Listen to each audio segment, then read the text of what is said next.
Well, greetings and salutations, everybody. Welcome to the best damn movie-related show on the planet Earth, the John Campea Show, coming to you from right here on my YouTube channel. I'm, of course, your host, John Campea. It's an awesome honor and privilege, as it is every day, to have you, my international friends, joining me to talk about our favorite things in the world, movies and movie news and all that sorts of good stuff. And we do have some good stuff to talk about here on Friday. Robert Meyer Burnett was going to be joining me here today, but he had some sound score issues for an indie film that he's helping working on come up, so he unfortunately could not be in here today. So it's going to be like a traditional Friday, I guess. It's just going to be you and me flying solo together, and we got a lot of stuff that we're going to talk about here today.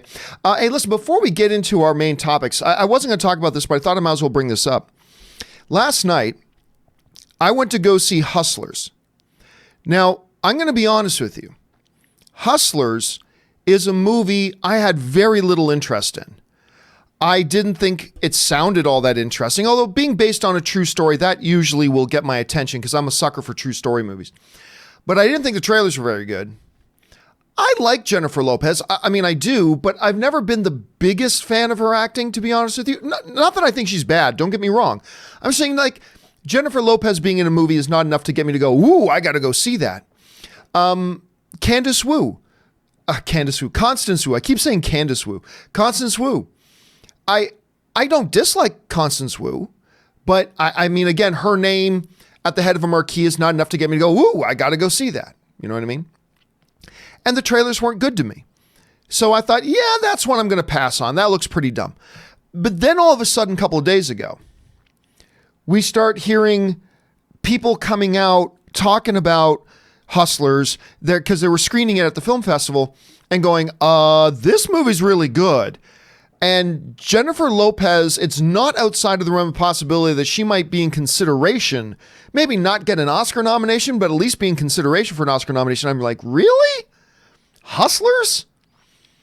All right, I'll give it a shot. So last night, me and my buddy went over to the AMC Burbank 16, and we went to go see Hustlers. And I'll tell you what, it's really good. It's really good. Like, you'd think that, oh, okay, you got Jennifer Lopez and a couple of other hot actresses, and they're strippers, and it's just going to be a TNA fest of show. But you know what? The story's great. The character, I believed in the character dynamics, the relationships between the characters.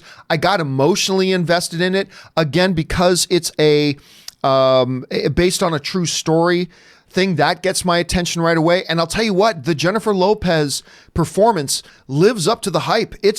I've never seen her better.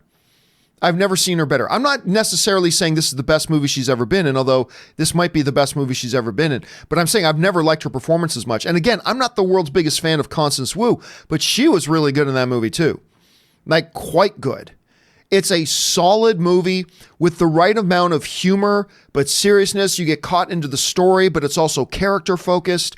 It's just, listen, I'm not saying it's the best film of the year or anything like that. Don't get me wrong. But if you're going to take this premise of a bunch of strippers that figure out a scheme to take advantage of rich dudes, that's not a very strong premise, but they do the premise about as well as I can possibly imagine it being done. Like, seriously, about as good as you can possibly imagine it being done.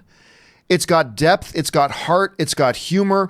It's a really good film. As a matter of fact, as of right now, I'd put it in my top 10 of the year. And you know, it's not like we're only in February anymore. We're now in September. And I'm saying that this movie is in my top 10 of the year. So whereas before I'm like, bah, that movie doesn't look any good. The trailers are blah. And now I'm telling you it's in my top 10 of the year. So I would recommend, guys, going out and checking out Hustlers if you get a chance. I also put up on the YouTube channel last night my quick review walking home after the movie. So if you want to go check that out, it's just a minute long though. Don't say anything that I didn't already say here, but damn good movie, guys. Damn good movie. Go and check it out. Oh, and the woman who plays Constance Wu's grandmother.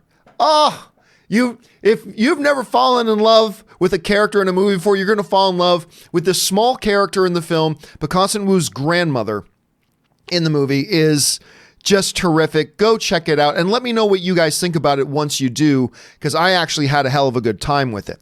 All right. Hey, listen, before we get into our main topics today, I want to point something out here. You know, we've been talking about for a little while that we are launching, thanks to you guys asking me to do this for like over a year now, we are launching a John Campea Show Discord server, and it is launched today for our Patreon supporters.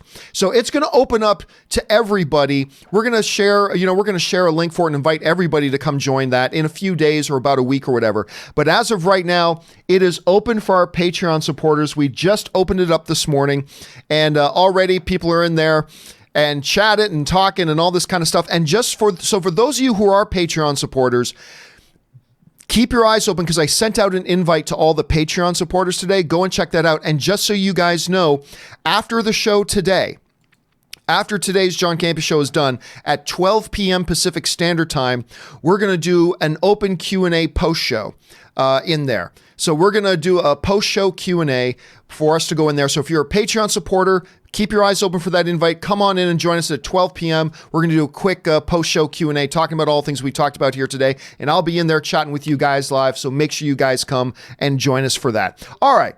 With all that down, guys, let's move on and go on to our main topics today. How do we select our main topics here on the John Campea Show? Well, it's really rather simple. You see, you guys come up with them by simply going over to www.thejohncampeashow.com/contact. Once you guys get there, fill out the form that you find, hit submit, and then maybe, just maybe, you might see your topic or question featured here on the John Campea Show. All right, with that down out of the way, let's go on to our first main topic today. And our first main topic today is sent in to us from Forrest Shaw.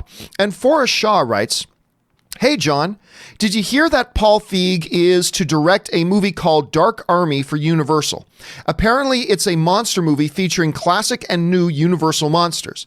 Personally, this sounds intriguing to me, but it got me thinking if this isn't another attempt to revive the Dark Universe. What do you think?" All right, thanks a lot for sending that in. And yep, you heard right. Paul Feig, who is, regardless of what you think of the Ghostbusters movie he did, he's a hell of a director.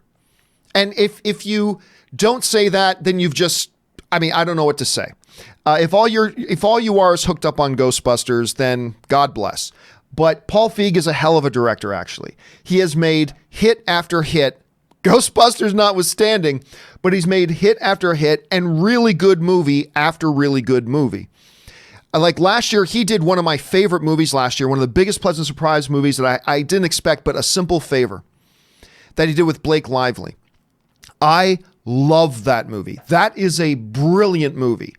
And I didn't know what to expect from that film when it first came out because the trailers didn't really give a lot of indication, but the movie itself is fantastic. Bridesmaids is fantastic. Bridesmaids is a fantastic film. And everybody knew it was a fantastic film until they didn't like Ghostbusters. Then all of a sudden, everybody started rewriting history. Well, Bridesmaids isn't actually all that good. Shut up. Yes, it is. And everybody knew it was until you didn't like Ghostbusters. Now you're just saying that. Anyway, then he did Spy, which was surprisingly good.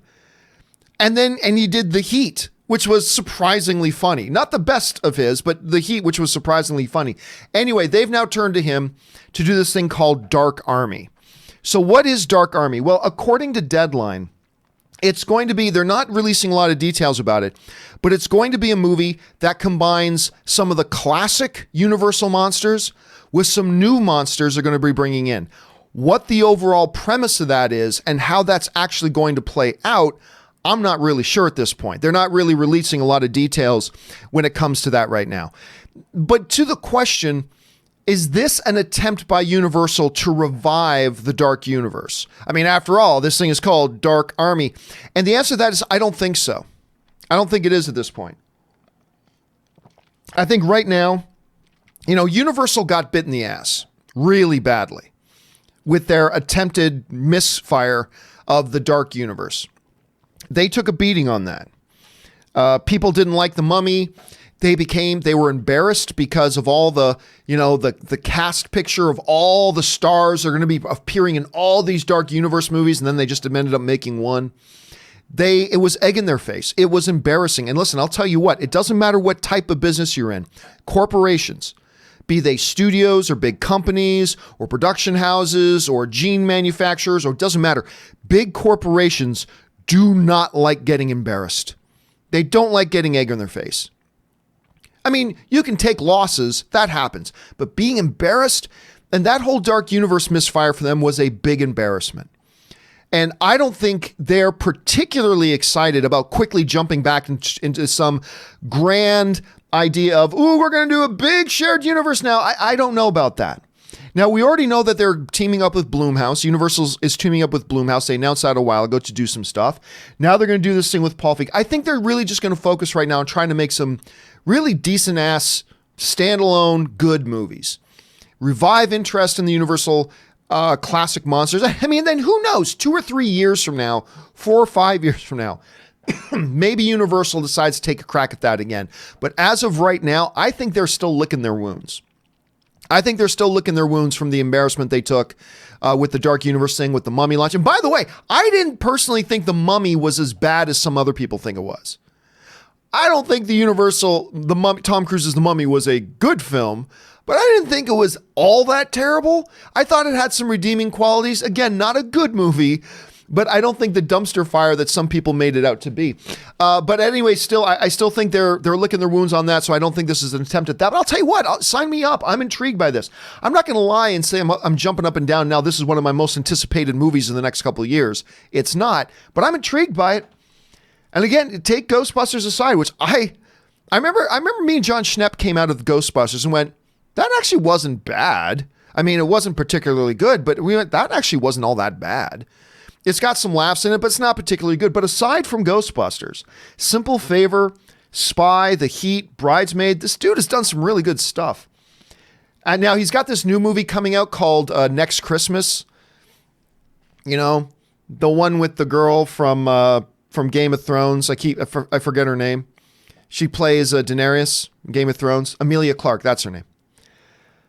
That doesn't look so good. That I'm not excited about. That trailer does not look good. So that's a Paul Feig movie I'm not looking forward to. But this, I'm at least intrigued. Question is, guys, what do you think about it? Are you at least interested in this? Do you think this can be pretty good? Do you think this is them just trying to restart Dark Universe or not? Jump down to the comments section below and let me know what you guys think. All right, let's move on to main topic number 2.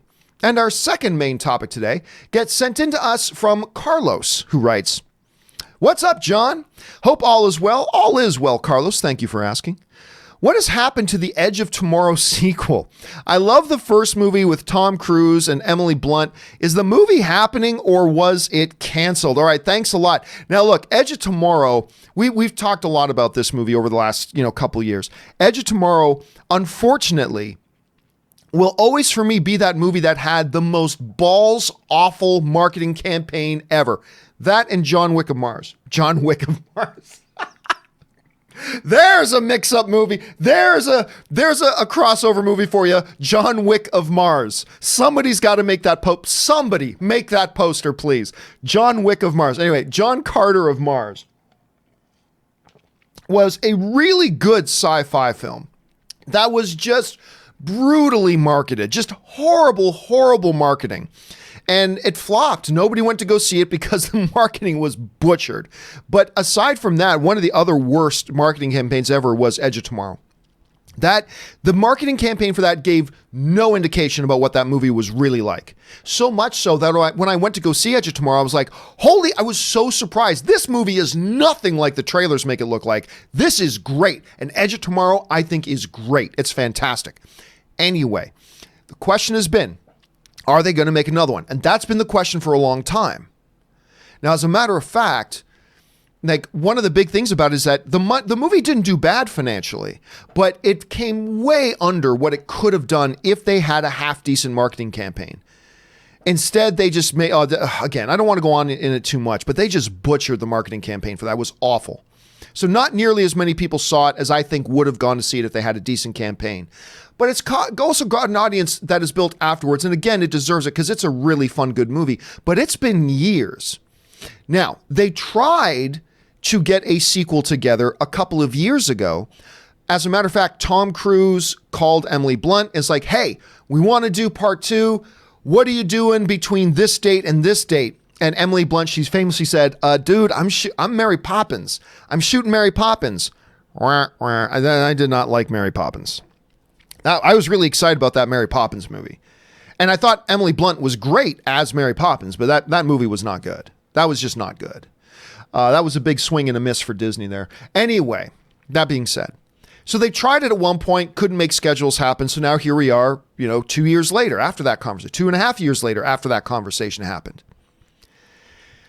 Well, the status as of now, and it's understandable that you might have forgotten about this, but just a few months ago, they actually did come out and verify. Now, this is back from March, but so this is the status of the thing. All the major trades reported that Edge of Tomorrow sequel is officially on. They don't have a release date. They haven't even announced that they've started production yet, but they are into pre-production on it. They're doing a lot of the pre-production work on, and again, this was 6 months ago that they said, this is official. We are moving forward with this. Done. It's done. So actually at the time, what Variety wrote is, Warner Brothers is moving ahead with its follow-up to the Tom Cruise, Emily Blunt time travel tale Edge of Tomorrow, with Invention of Lying scribe Matthew Robinson writing the script. The 2014 original, directed by Doug Liman, who apparently is going to come back to do the sequel, I believe, grossed $370 million. Not great, but it could have been worse. But it could have been so much more. Including $100.2 million in the U.S. Edge of Tomorrow is based on the 2004 Japanese novel, All You Need Is Kill, which is a better title, by the way. I've always thought they should have just kept the title, All You Need Is Kill.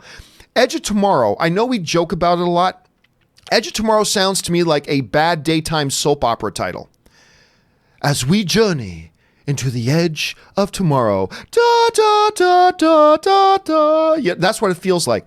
All You Need Is Kill. That's the title they should have stuck with. Anyway. And then they started butchering the marketing for the home video. They started putting on the cover of the Blu-rays, Live, Die, Repeat. It's like, this movie's not called Live, Die, Repeat. Well, it sort of is. What?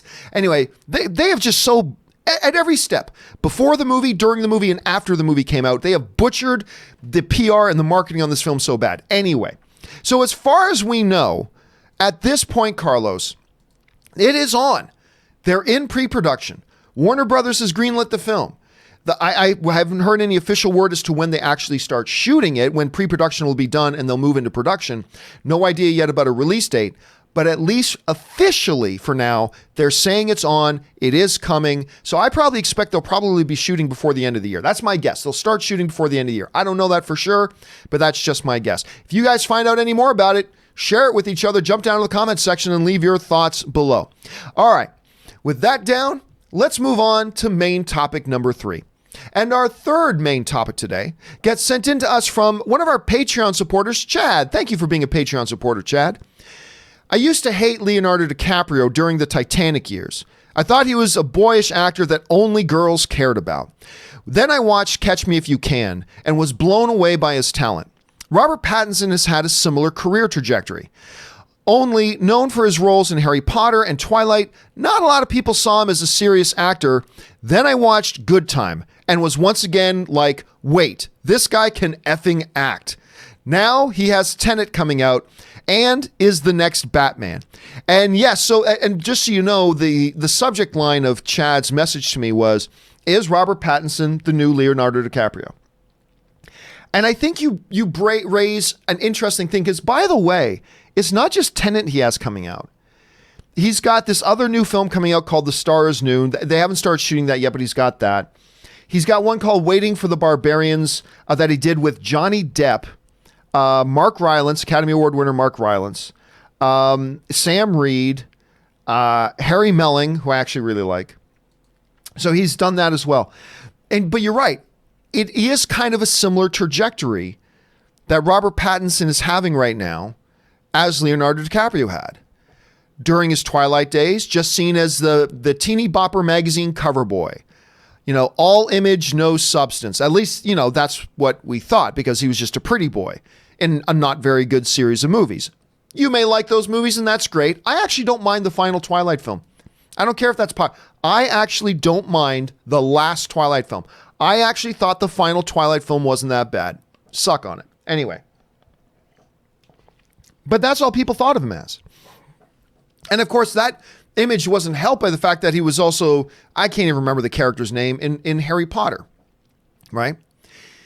So what happened was, and Leonardo DiCaprio was much like that in his younger years as well. He was the teeny bopper cover boy, you know, Romeo and Juliet. Although with Leonardo DiCaprio, we should have known better. Because early in his career, he did What's Eating Gilbert Grape. And he was effing amazing in that. He was flat out amazing in that. And if I'm not mistaken, and I might be, I actually think he was nominated for Academy Award for that. Hold on a second. Leonardo DiCaprio. Let me just pull that up. Now I just got to double check to make sure I'm right about that, because I think I am. I think he won. Sorry. Yes. In 1994, he was nominated for Best Supporting Actor for What's Eating Gilbert Grape. Amazing. He was great in that. We should have known. But anyway, we all wrote him off because he was just the teeny bopper boy. Right? We wrote him off. But then he started to appear in like amazing movies and giving amazing performances in those movies. I mean, we won't talk about The Beach, but damn it. You know, he was in what was for a long time the biggest film of all time, Titanic. And then he was in Man of the Iron Mask, which I really enjoyed. Let's not talk about The Beach. But after that, Gangs of New York, Catch Me If You Can, The Aviator, The Departed, Blood Diamond, Body of Lies, Revolutionary Road, Shutter Island, Inception, J. Edgar, which wasn't great, but oh my God, he was great in it. Django Unchained, The Great Gatsby, again, not a great film, but he was great in it. Wolf of Wall Street. And finally, he got his Academy Award for The Revenant. And now everybody knows that Leonardo, of course, he's got Once Upon a Time in Hollywood. Now everybody knows that Leonardo DiCaprio is a major force in acting in our industry. And I think you're absolutely right. I think Robert Pattinson is the next Leonardo DiCaprio. The one difference is Leo DiCaprio got his resurgence, if you will, started at a younger age than Robert Pattinson. Because I keep forgetting. Hey, Google, how old is Robert Pattinson? I know he's in his early 30s, I think. Robert Pattinson is 33 years old. He's 33. So a little bit later.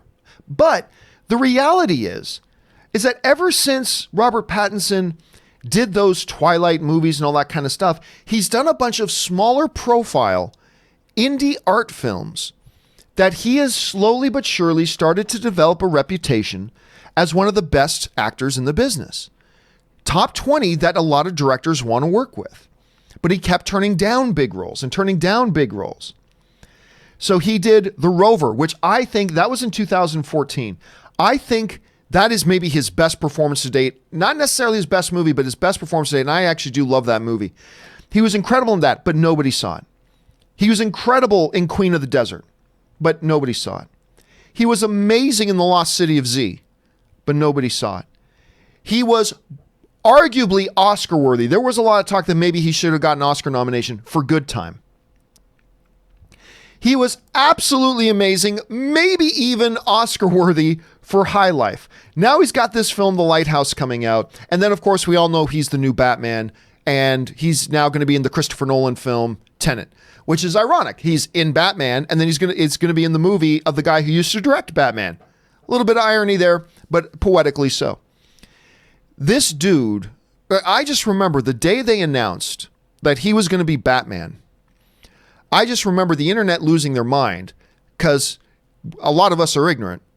And when I say ignorant, I don't mean stupid ignorant. I mean, a lot of the audience didn't know about all this long list of incredible performances that he's given. And so the reaction, of course, was, Twilight guy? What?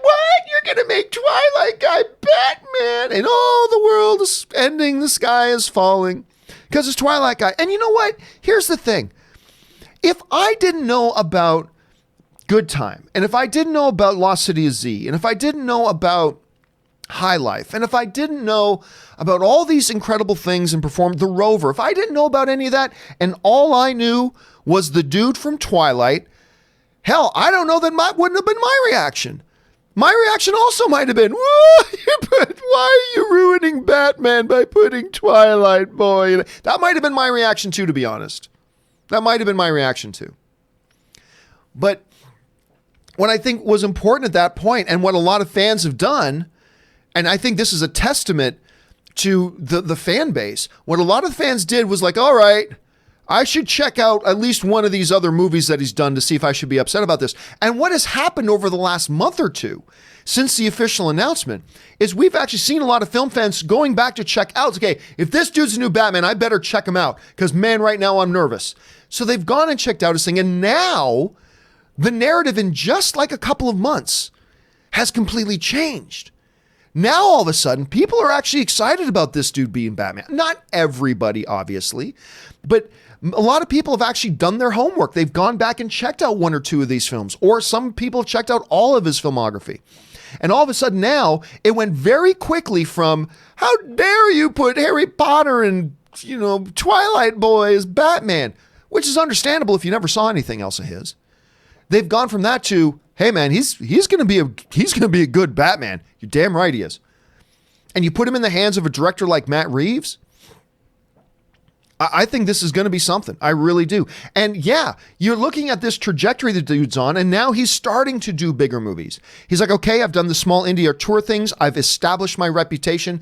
Time to start accepting some of these bigger films. And he's doing Tenet with Christopher Nolan. He's obviously Batman. He's got this Stars at Noon, and he'll still do some indie films as well. But yeah, all that to say is, even though I think the ages are off because Leonardo started his resurgence a little bit younger, I think you're absolutely right. I think that's a good analogy. I think Robert Pattinson is indeed the next Leonardo DiCaprio. And I think maybe not in the next year or two, but in the next 5 to 7 years, like Leo, I think Robert's going to have an Oscar statue or two on his mantle. He's just that caliber of actor. I really believe that. So anyway, what do you guys think about that? Do you see the similarities there? Or do you think we're missing some big differences between the trajectory of a Leonardo DiCaprio and a Robert Pattinson? Are you enthusiastic about it? What do you guys think? Jump down to the comments section below and let me know your thoughts. All right. With that down, let's now move on to the fourth main topic today. And our fourth main topic today gets sent in to us from Shiraz M, who writes, "Hello, everyone. I know that the DCEU didn't exactly perform the way they hoped, but I sincerely love all the movies they've done so far, and I found it really upsetting that they currently seem to have no plans for another Justice League. With the success of Avengers, don't you think it's time to give Justice League another try? When can we expect another one, and do you think now is the right time? Shukran Jazilan? I think that means thank you. I believe that means thank you. It also might mean go screw yourself. I'm not sure. But I'm going to assume it means thank you, Shiraz, and say, you're welcome, my friend. Thank you for sending that in. All right. Yeah, let's get down to it here. Amidst all the stuff, let's get real now. In the midst of all the garbage,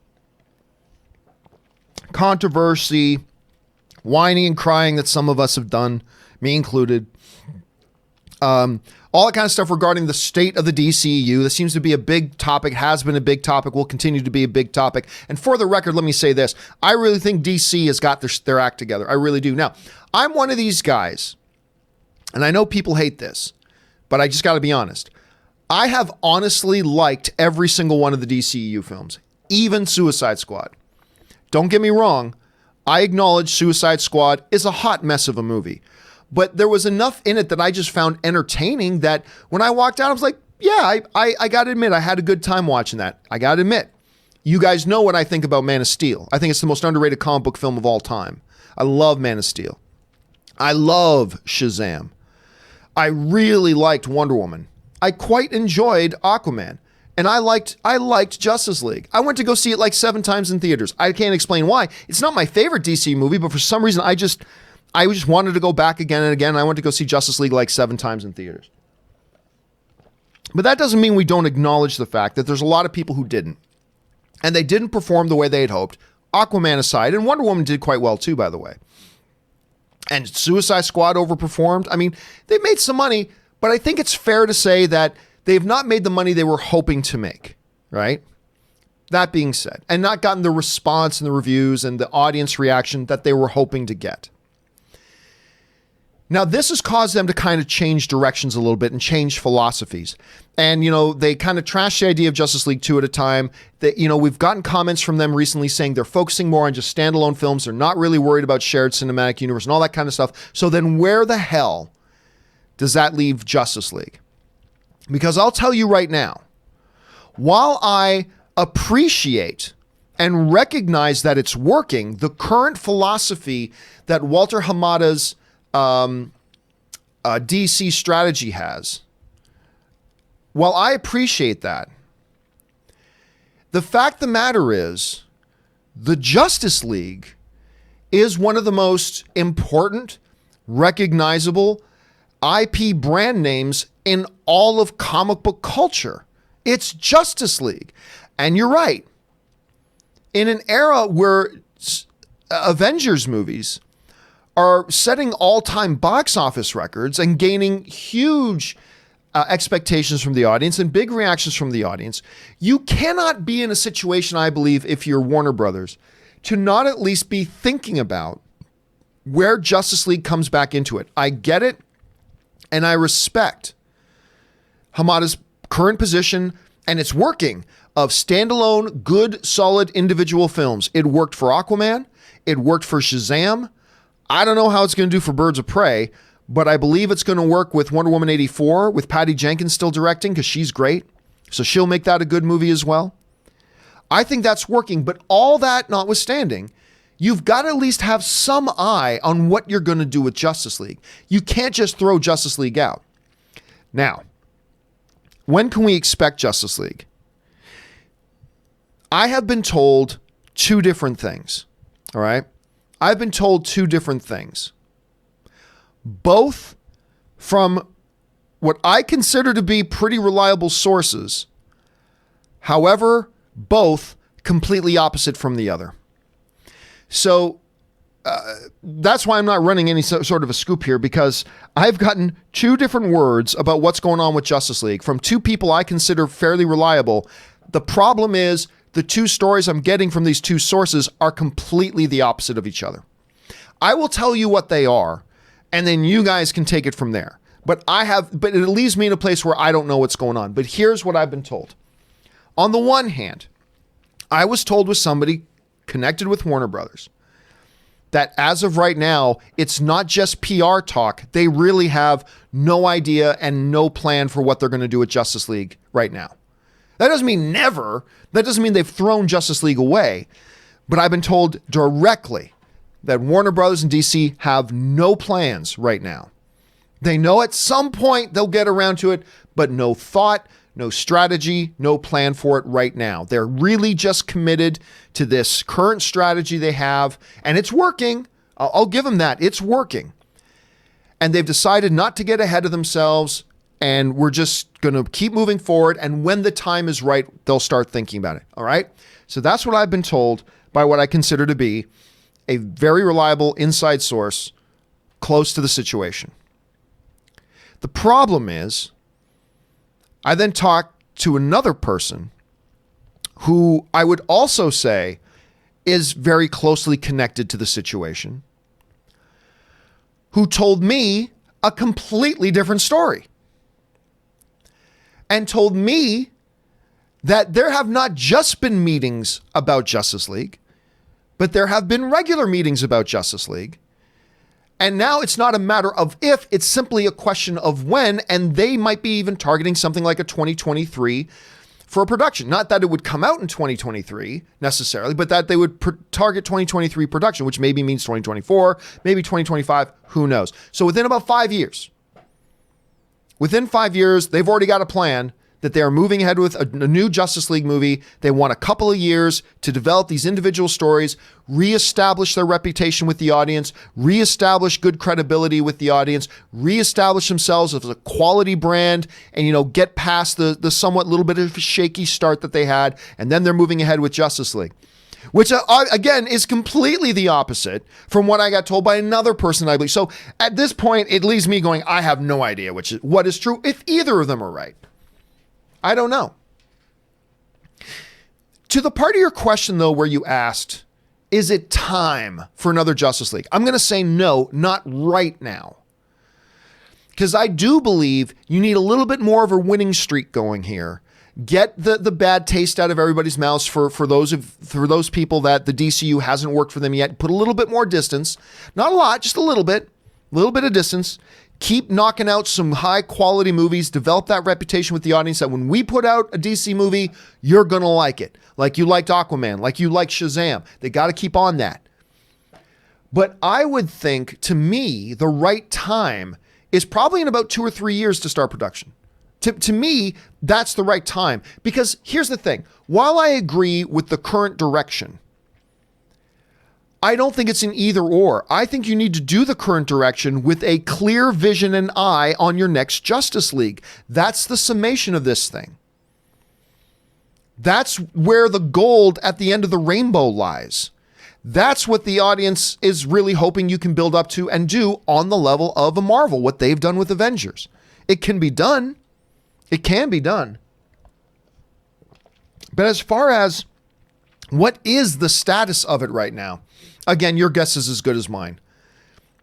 Because it's probably saying you guys have probably read lots of different things that regarding what the future of a Justice League is that is completely contradictory to other information you've heard at the same time. And I'm in the same boat. Even people that are supposedly close to the situation are telling me completely opposite things. So I'm left in a spot right now, and no offense to either of those people. I know they're just doing their best, but it's leaving me in a situation like, oh, so no plans. Okay, wait. You do have plans? You're already meeting about it? Well, hold on a second. I've got another call. What? No, you're insisting there's no thing? Okay, wait a second. I got somebody else on hold. What? No, you're positive they are moving? I mean, so I don't know. I have no idea. Obviously, one is completely wrong. Or maybe they're both completely wrong. For all I know, they're going to announce a new Justice League movie tomorrow. But is it the right time? I think not. I think they need to keep on with this winning strategy they have, knock out a couple of more solid standalone films, and then start eyeing Justice League. So you can't wait too long, but you can wait a little while. Anyway, that's what I think about this right now. Question is, guys, what do you make of all this? What are your thoughts? Should they just really just go balls out, go with another Justice League movie right now? Or are you a little bit more cautious saying, hey, let's build up to it. Let's give it some time. Let's then do it a little bit later. Or maybe you are of the opinion that, you know what, just screw it. Forget Justice League, just do great standalone movies, and that's all you do. Like, I don't know, maybe some of you think that. What do you think? Jump down to the comment section below and let us know your thoughts. All right, guys, that will do it for all of our main topics today. We're now going to go on and take your live questions. You guys have been firing in a whole bunch of live questions. We're going to go over and get to those in just a second. But before we do, I'm going to take just a short 3-minute break here, guys. Stretch my legs, rest the vocal cords, refill my drink. So hang tight, guys. We'll be getting to the live questions in just 3.5 minutes. We'll be right back.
All right, and we are back. Thank you so much, guys, for indulging me as I took a little break there. Now, let's not waste any time and dive right into it. Let's start getting into the live questions that you guys have been sending in. We're going to get things started here with ZMG Ruler, who writes, maybe an Elseworlds DC Black Justice League film.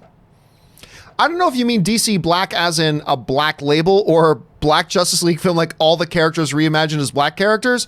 I don't know which ones you're going with, but listen, right with the Joker coming out right now, I'm open to all sorts of standalone, single, isolated, Elseworlds kind of movie ideas. I'm open to all of them. All right, the Mandalorian of Gondor writes, hey, John and Rob, unfortunately, it's just me. It's my birthday tomorrow. Happy birthday, Mandalorian of Gondor. I hope you have a great day tomorrow. It's nice that it falls on a Saturday. Enjoy yourself and have a magnificent year ahead of you. Celebrating by eating Irish food. I like Irish food. I like finding a good Irish pub and ordering bangers and mash. That's how you judge an Irish pub, or even a British pub. It's good bangers and mash. Anyway, watching First Blood and Hustlers and reading some Moon Knight comics. That's a good way to spend your day. Robert, in particular, Mandalorian of Gondor, would give you the tip of the hat of his approval for the Moon Knight comics, absolutely. And enjoy Hustlers. I had a surprisingly good time. Shocked. I actually really did quite enjoy the film. I hope you do too. All right, Mandalorian also follows up with, I'd like to see a movie starring Robert De Niro, Robert Downey Jr., Robert Duvall, Robert Pattinson, and Robert Redford, directed by Robert Meyer Burnett. And you'll call the film Eddie. That's going to be the name of the film. Just call it Eddie. For no particular reason, call it Eddie. I'm sure Robert would be up to it. I'm sure Mr. Meyer Burnett would be totally down for that, Condolor. All right, the CTB channel writes, hey, John, I read that Viola Davis is coming back to play The Wall Amanda Waller. I have heard that as well. In the new Suicide Squad movie. She played the role perfectly, in my opinion. Can't wait to see the gun version. Yes, like I said, I like Suicide Squad. Sue me. I liked it. And one of the things I liked about it a lot was Viola Davis, who, first of all, is Viola Davis. So we just know she's brilliant in everything because she's Viola Davis. Academy Award-winning Viola Davis, by the way. Anyway. And the fact that you got James Gunn on there now, again, to me, as a comic book movie fan, I'm a fan of both Marvel and DC movies. As a comic book movie fan, I am so happy to see James Gunn directing both a DC, and we got the same director directing a DC and a Marvel movie. I love that. It's time to bring the worlds together, ladies and gentlemen. I love that, and I am excited about the idea of her coming back as Amanda Waller as well, to be honest with you. All right. SC sends in a large super chat. Thank you for that, SC, for supporting the channel on that level, dude. One of one. You probably meant one of two. Anyway, I already sent my top 10 list before, but I feel really guilty leaving. I always feel guilty leaving. Whenever I do top lists, which is why I don't do them often, I always feel guilty by what I don't leave, by what I leave off the list. Anyway, I felt really guilty leaving these movies out. So here is a list of 11 movies which can replace any of the previous movies except number 1, Terminator 2, and number 2, Dark Knight Trilogy. Talented Mr. Ripley. You know what? I never liked that movie, but Anne liked it a lot. I don't know why. That was one that didn't work for me with Matt Damon. Anyway, Passion of Joan of Arc, Identity, underrated film, Serendipity, Silence of the Lambs, nice mix, Event Horizon. I am also not a big I've got friends who love Event Horizon. I'm not a big Event Horizon fan myself. Anyway, Old Boy, the Korean version, not the terrible Josh Brolin one, Train to Busan, great zombie movie, Cabinet of Dr. Caligari. Actually, I'm not familiar with that one off the top of my head, to be honest with you. Die Hard 3. Oh, it appears to be more. Die Hard 3, 4. I don't know what that means. Okay. Anyway, nice mix in there, SC. I like that you got something like, you got some like Silence of the Lambs on the same list that you've got like a Die Hard. They got Passion of the Joan of Arc on the same list as a Terminator 2. I like the list. It's always great to me when I see film fans like having a diversity amongst their top favorites. And, it's because, look, if all your top favorite movies are all comedies, that's fine. If all of your top favorite movies are comic book movies, that's fine. But to me, personally, I think it's a sign of a little bit more of a sophisticated palette when you see people's top lists, and it's a mixture, some classics, comedy, drama, comic book movie, sci-fi, something like, I always get excited when I see people have this really mixed list. I love that. Anyway, good list, man. I can see why you'd feel guilty leaving some of those off your list, man. So thanks for sending that in, dude. All right. James LH writes, "Hey, John, catching up on the podcast. Funny, for a second you said Michael Douglas, but meant Michael Keaton when that's actually Michael Keaton's real name. But you're not wrong. That is his real name. Yes, which everybody, because it is a funny slip of the tongue when you said that Michael Douglas, because I didn't say that, to be honest. I didn't say that knowing that his name was Michael Douglas, although I had heard that before. I was just like, it was a slip of the tongue confusing it with actual Michael Douglas for a moment. But yeah, you should have seen LH, the number of messages I got, both in the comment section, in the email, on Twitter, on Instagram. I got a lot of people, John, it is Michael Douglas. It's like, so it's kind of cool seeing everybody get enthusiastic about that. All right, Jonathan Teft writes, where are we at? There he is. The pellet with the poisons in the vessel with the pestle. The chalice from the palace has the brew that is true. The pellet, I mean, it sounds like something that would be from a Mel Brooks movie, but I don't recognize it. But it sounds like it would be from a Mel Brooks, but I can't place it. I can't place it. Anyway, Jonathan Teff follows up with the quote. Oh, there you go. You're going to tell me what the quote's from. Quotes from the 1955 movie The Court Jester, starring Danny Kaye. Have you seen it? I don't believe I have seen it. I've loved it ever since I was a kid. The comedy and the music is so good. Danny Kaye is one of the best entertainers ever. Well, I could tell it's a comedy, Jonathan, just from the pellet with the poisons in the vessel with the pestle. The chalice from the palace has the brew that is true. I don't even know what the context of that is, but that just sounds funny. So, I mean, just from the quote, I can know this sounds like a comedy, but that is not one I've ever seen. You know what? Let me bring that up for a second. What's it called again? It's called The Court Jester. 1955. The Court Jester. It's like the classic, pastel colorings of the old movies as well. Danny Kaye, Gilnis Johns was his co-star in that way. Angela Lansbury is in that movie as Princess Gwendolyn. Oh my goodness, Angela Lansbury's in that movie. You know what? At some point, Jonathan, I think I'm going to have to check that out. Thanks for sharing that, dude. All right, Christopher Chow writes, my top 10 in no particular order. Election. I don't think that one's been on the list before. $1 Million Baby, great film. Fox and the Hound. Love Fox and the Hound.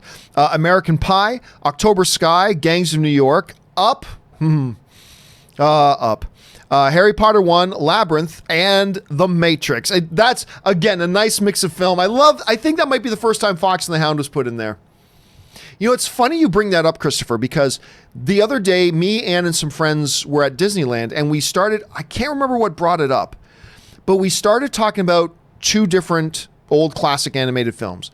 We started talking about Robin Hood, the old animated one with the fox Robin Hood. Robin Hood, Little John running through the forest. Anyway, love that movie. And in the same breath, we were talking about The Fox and the Hound, which is such a great little movie. That is the first time that's been mentioned, and I'm glad that you did, my friend. All right, S. Beam writes, one of two. Hey, it's my birthday. Another birthday. Happy birthday, SB. May you have a glorious day and a glorious year ahead of you, sir.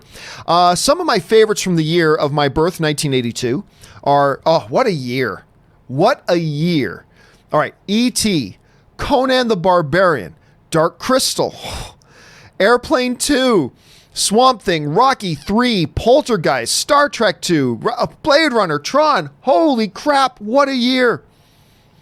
And it's particularly great now that we've got the Dark Crystal. By the way, as a side note, S-Beam, spinning off what you're talking about here, if you guys have not yet seen the new Dark Crystal Netflix series, oh my goodness, check it out. Because, I'll be honest with you. I went in watching it not knowing if it was going to be great, but I was excited for it because I love the Dark Crystal. So I knew I don't have super high expectations, but I love Dark Crystal, so I'm just happy to see it, whatever it is. And then I watched the first episode, and the first episode was okay. I liked the first episode. It was okay, but it didn't blow me away. And I'm like, okay, that's fine. If this is the quality we're going to get from the show, I'm good with it. Because I'm just excited that it's more Dark Crystal, and it's not bad, so fine. But every single episode gets better and better and better. Every episode gets better and better. It's nuts. And by the time it ends, I'm like, oh my God, I need more. I need more. If you have not seen Dark Crystal, then go do that. Now what they need to do is a new Netflix series of Conan the Barbarian that Arnold Schwarzenegger's been talking about forever, SB. Anyway, dude, happy birthday, my friend. I hope you have a good one. All right, Jonathan Teft writes, oh, sorry, let me go on. SB also write 2 of 2. The Thing, The Secret of Nim, Nicodemus. It's funny, again, me and some friends were just talking about The Secret of Nim the other day. First Blood, because we got Last Blood coming out now. Creep Show, 48 Hours, Gandhi, Jekyll and Hyde. Gandhi won Best Film that year, by the way. Jekyll and Hyde, Together Again. Does any 82 movies stand out to you? Oh, God, so many of them. I mean, the Mr. T. Rocky 3, The Thing, Poltergeist, Star Trek, The Wrath of Khan, which a lot of people consider to be the greatest Star Trek film of all time. Dark Crystal, Conan the Barbarian, one of the most iconic films of all time. E.T., one of the most iconic films of all time. Blade Runner, one of the most celebrated sci-fi films of all time, even though I don't like it personally, but everybody else in the world does. I mean, look at these. This is iconic film after iconic film after iconic film. I guess the one that would stand out to me the most would be Gandhi, which is one of the greatest motion pictures ever made. So I guess out of all of those, Gandhi's the one that would stand out to me the most. But you wouldn't be wrong to list any of them. Any of them. I mean, that's a heavyweight class, man. That is a heavyweight class. All right, Jonathan Teft writes, apart from just being incredible, a big reason Lord of the Rings is my favorite of all time is because of all the behind the scenes of the movie. Those gave me my love for the art of filmmaking. I'll tell you what, Jonathan.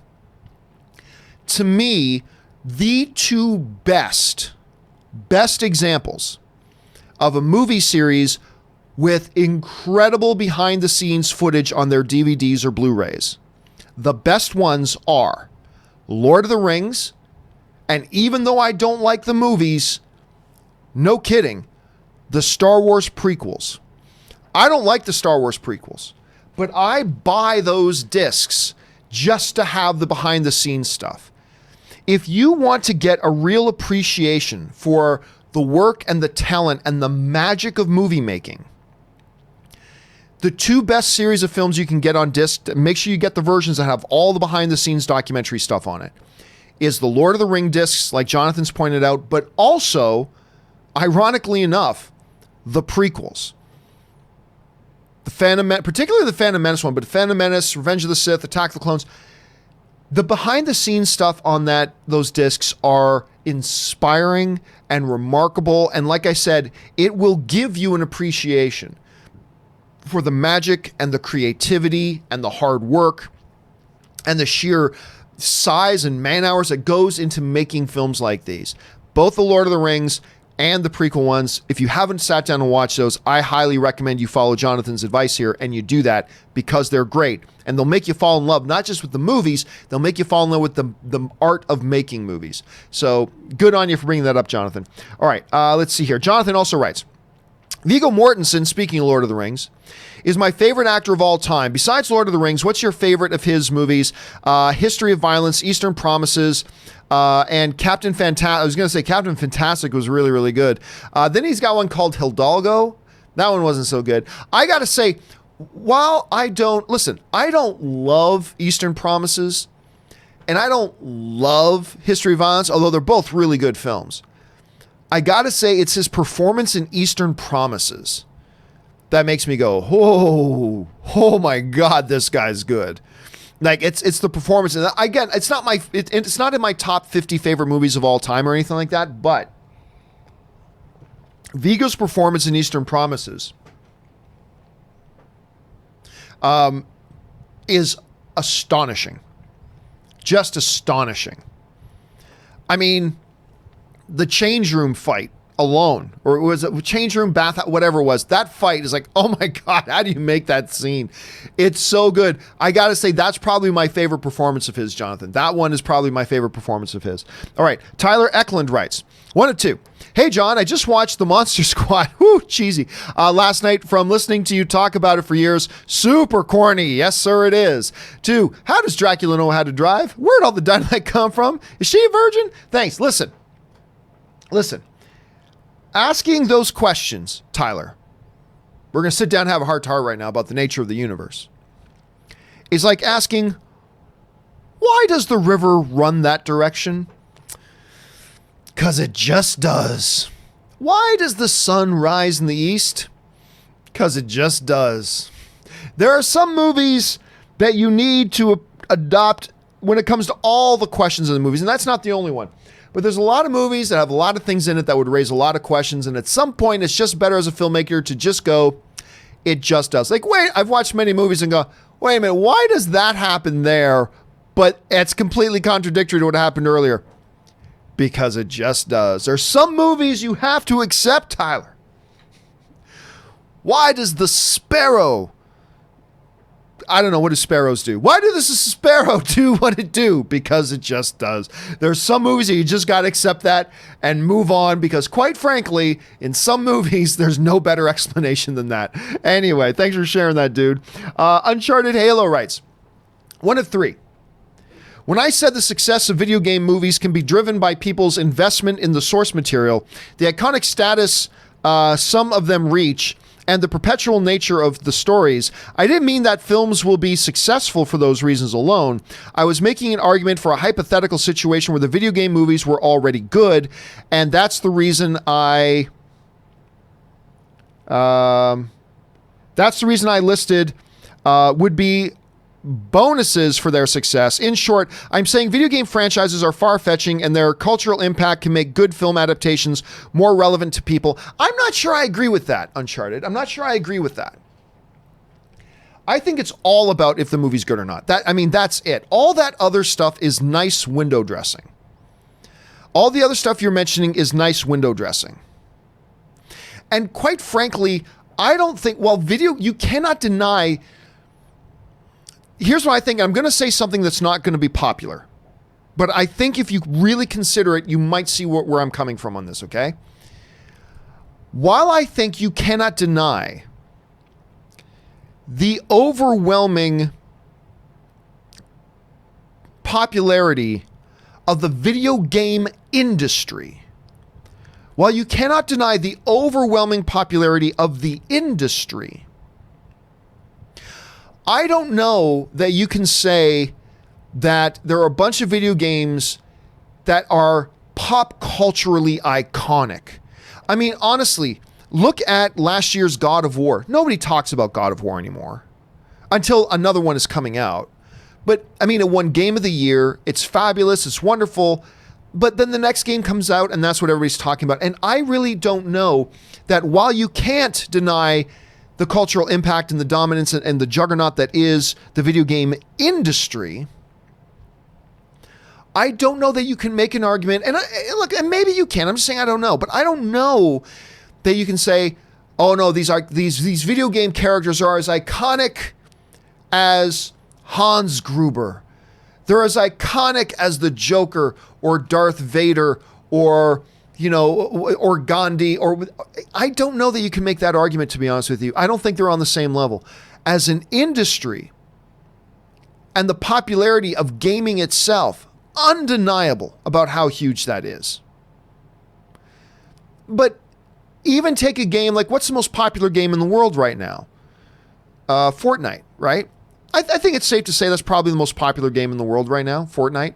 I mean, it's starting to lose a little bit of steam, but still probably the most popular thing out there still. Ask anybody in the street if they can tell you one thing about Fortnite. They can't. Ask anybody that's never seen Star Wars. Do you know who Darth Vader is? Oh, hell yeah. They'll know. If you ask people who haven't even seen Die Hard, you go up to people who haven't even seen Die Hard, he goes, what movie the line Yippee-ki-yay motherfuckers from? A lot of people who have never even seen Die Hard will be able to tell you that's from Die Hard. Most popular game in the world is Fortnite. You think anybody on the street can tell you one thing about that game or any character in that game? No. As a whole entity, the industry is undeniably a juggernaut and popular. But I don't know.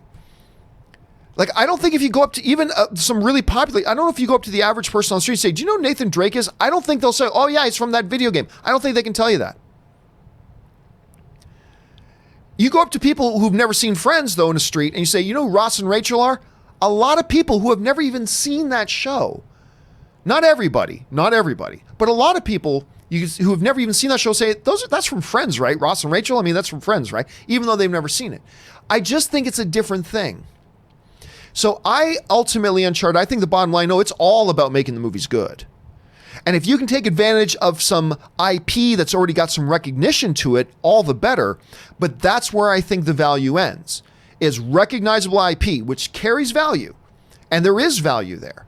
But then after that, it's just about making a great movie. And I personally think that's the bottom line. But listen, Uncharted, I have no doubt that there's probably a bunch of people that are hearing you and I discuss this right now and probably completely agree with you. I get that. There are probably a lot of people who agree with you on this. So you're not alone by any stretch of the imagination. But that's just how I see it right now. And maybe my mind can change on that. I got no dog in this fight. I don't care. I'm not digging my heels in. I can have my mind changed. But right now, that's just kind of how I see things. But anyway, it's an interesting, fascinating discussion. It's a fascinating topic. So, and I'm sure it's not the end of it, my friend. All right. Where are we at here?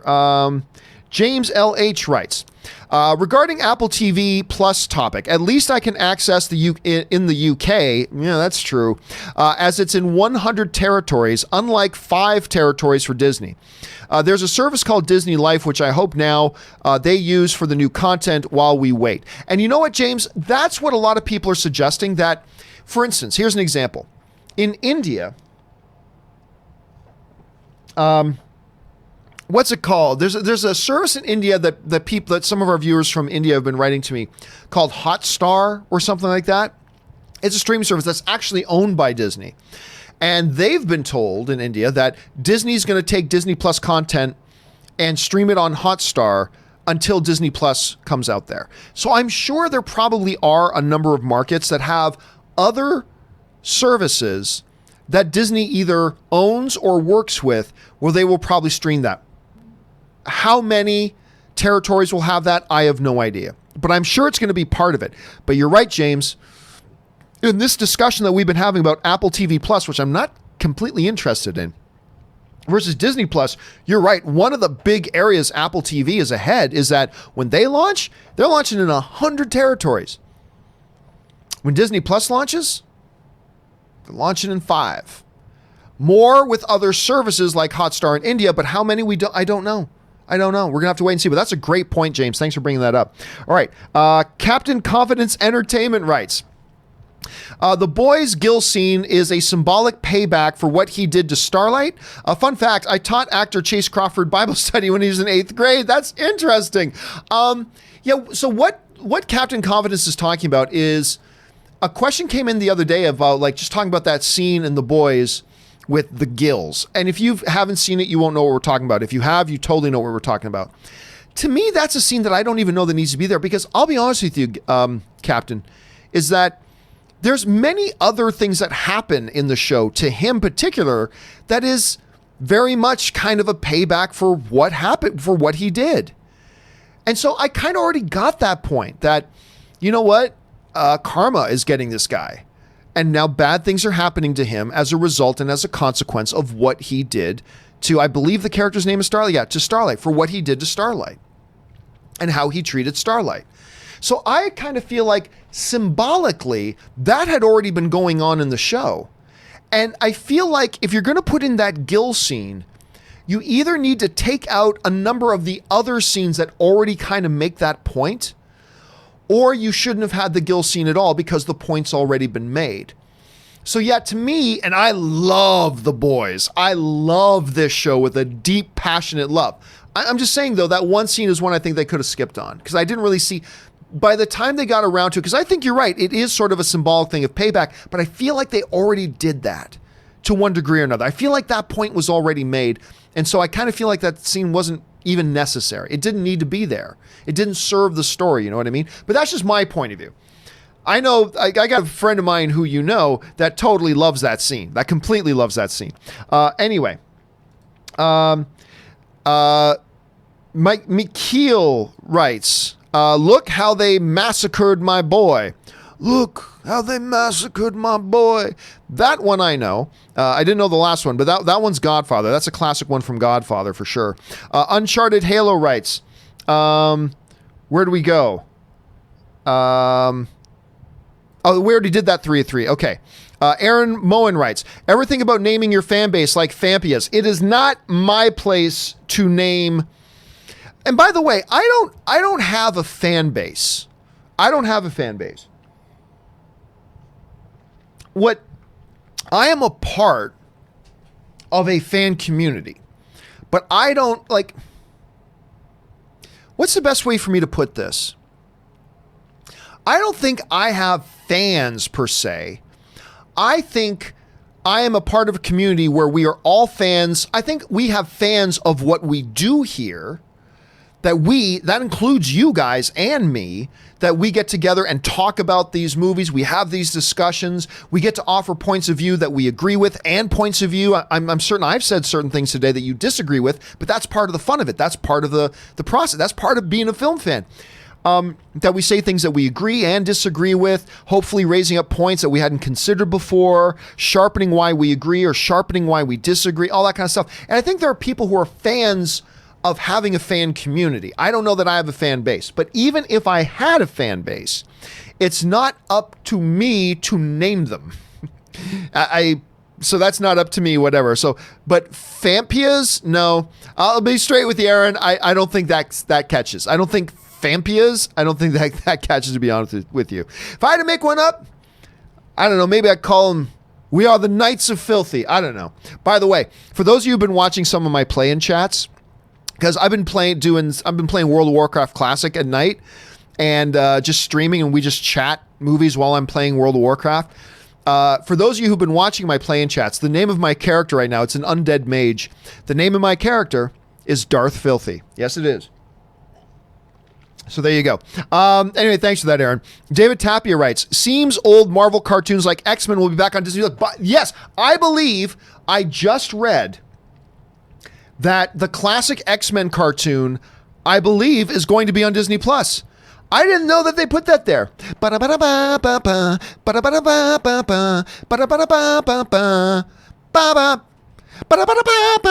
You guys know it. Come on. Come on. Don't tell me you didn't start bopping your shoulders when you heard me singing that gloriously. I heard that that's coming, which is pretty exciting. Maybe like some old Spider-Man cartoons is going to be on there too. That's gold. And the fact that that's all going to be on Disney Plus, that's incredible to me. All right. Lone Wolf X6 writes, a meta deal. I know who did this. Lucifer, I'll drive. Oh my God. That might be my favorite moment in all of Lucifer, of the Lucifer series up till now. That might be my absolute favorite moment. It was in the last season, a meta deal. This kid he had kind of taken under his wing. For those of you who don't know, so Lucifer is Lucifer. He's the devil. And one of his brothers, a Metadeel, an angel who was kind of sent to Earth to try to get Lucifer to go back to rule hell because they need the devil in hell and they want to send him back. Lucifer said no. They were kind of frenemies, but now they've really developed their bonds of brotherhood. They're close brothers again. The devil and an angel, they're close brothers. And there's this kid that a Metadeel who was a mighty warrior angel, right? There was this kid from the neighborhood that he had kind of taken under his wing and kind of started to see himself as a father figure for this kid. And this kid gets killed. And I'm getting emotional thinking about it. There's this scene where the cops are all there. They're on the street and the Metadeel is there. And this kid's dead. And Lucifer is there. And you got to understand their relationship. Like they're both these big, strong out. They don't talk a lot and share their feelings a lot with each other, but they have a bond. And they're there and Lucifer is not saying anything. And the Metadeel just says, I know who did this. And which is unnerving when you understand the mighty warrior angel in Metadale saying, I know who did this. And then Lucifer, in a great moment of absolute unwavering and unjudgmental support, simply says, I'll drive. And I get chills. I'm not going to lie to you. I get chills. I don't know if, well, the depth of field is making my arm blurry. You can see the bumps on my arms. The hair is standing up. I get chills when I think about that scene. Not just because of the overwhelming support and unjudgmental, 100%, no questions asked, unconditional support when a Metadale says, I know who did this, which basically means we're going to go kill some fools. And all Lucifer says is, I'll drive. But also the notion of, oh my God, what if I was some guy and somewhere a Metadale and Lucifer are talking about me, and a Metadale says, I know that guy did it, and Lucifer says, I'll drive. Like, hell is about to, anyway, I love that show so much. Anyway, thanks for sharing that line, Lone Wolf. Okay, Evelyn writes, I know it depends on a lot of factors, but normally what gets you more hype? A TV show's season premiere or a season finale? No question for me, a season premiere gets me more hyped. Because with a finale, there's a bittersweetness to them. Like, damn it. Like, once this episode's done, I got to wait 8 months or 5 months or 4, whatever, until the show comes back. I always get more hype for the premiere. I never look forward to a season finale until it's a week before the season finale. Then I'm looking forward to the next show.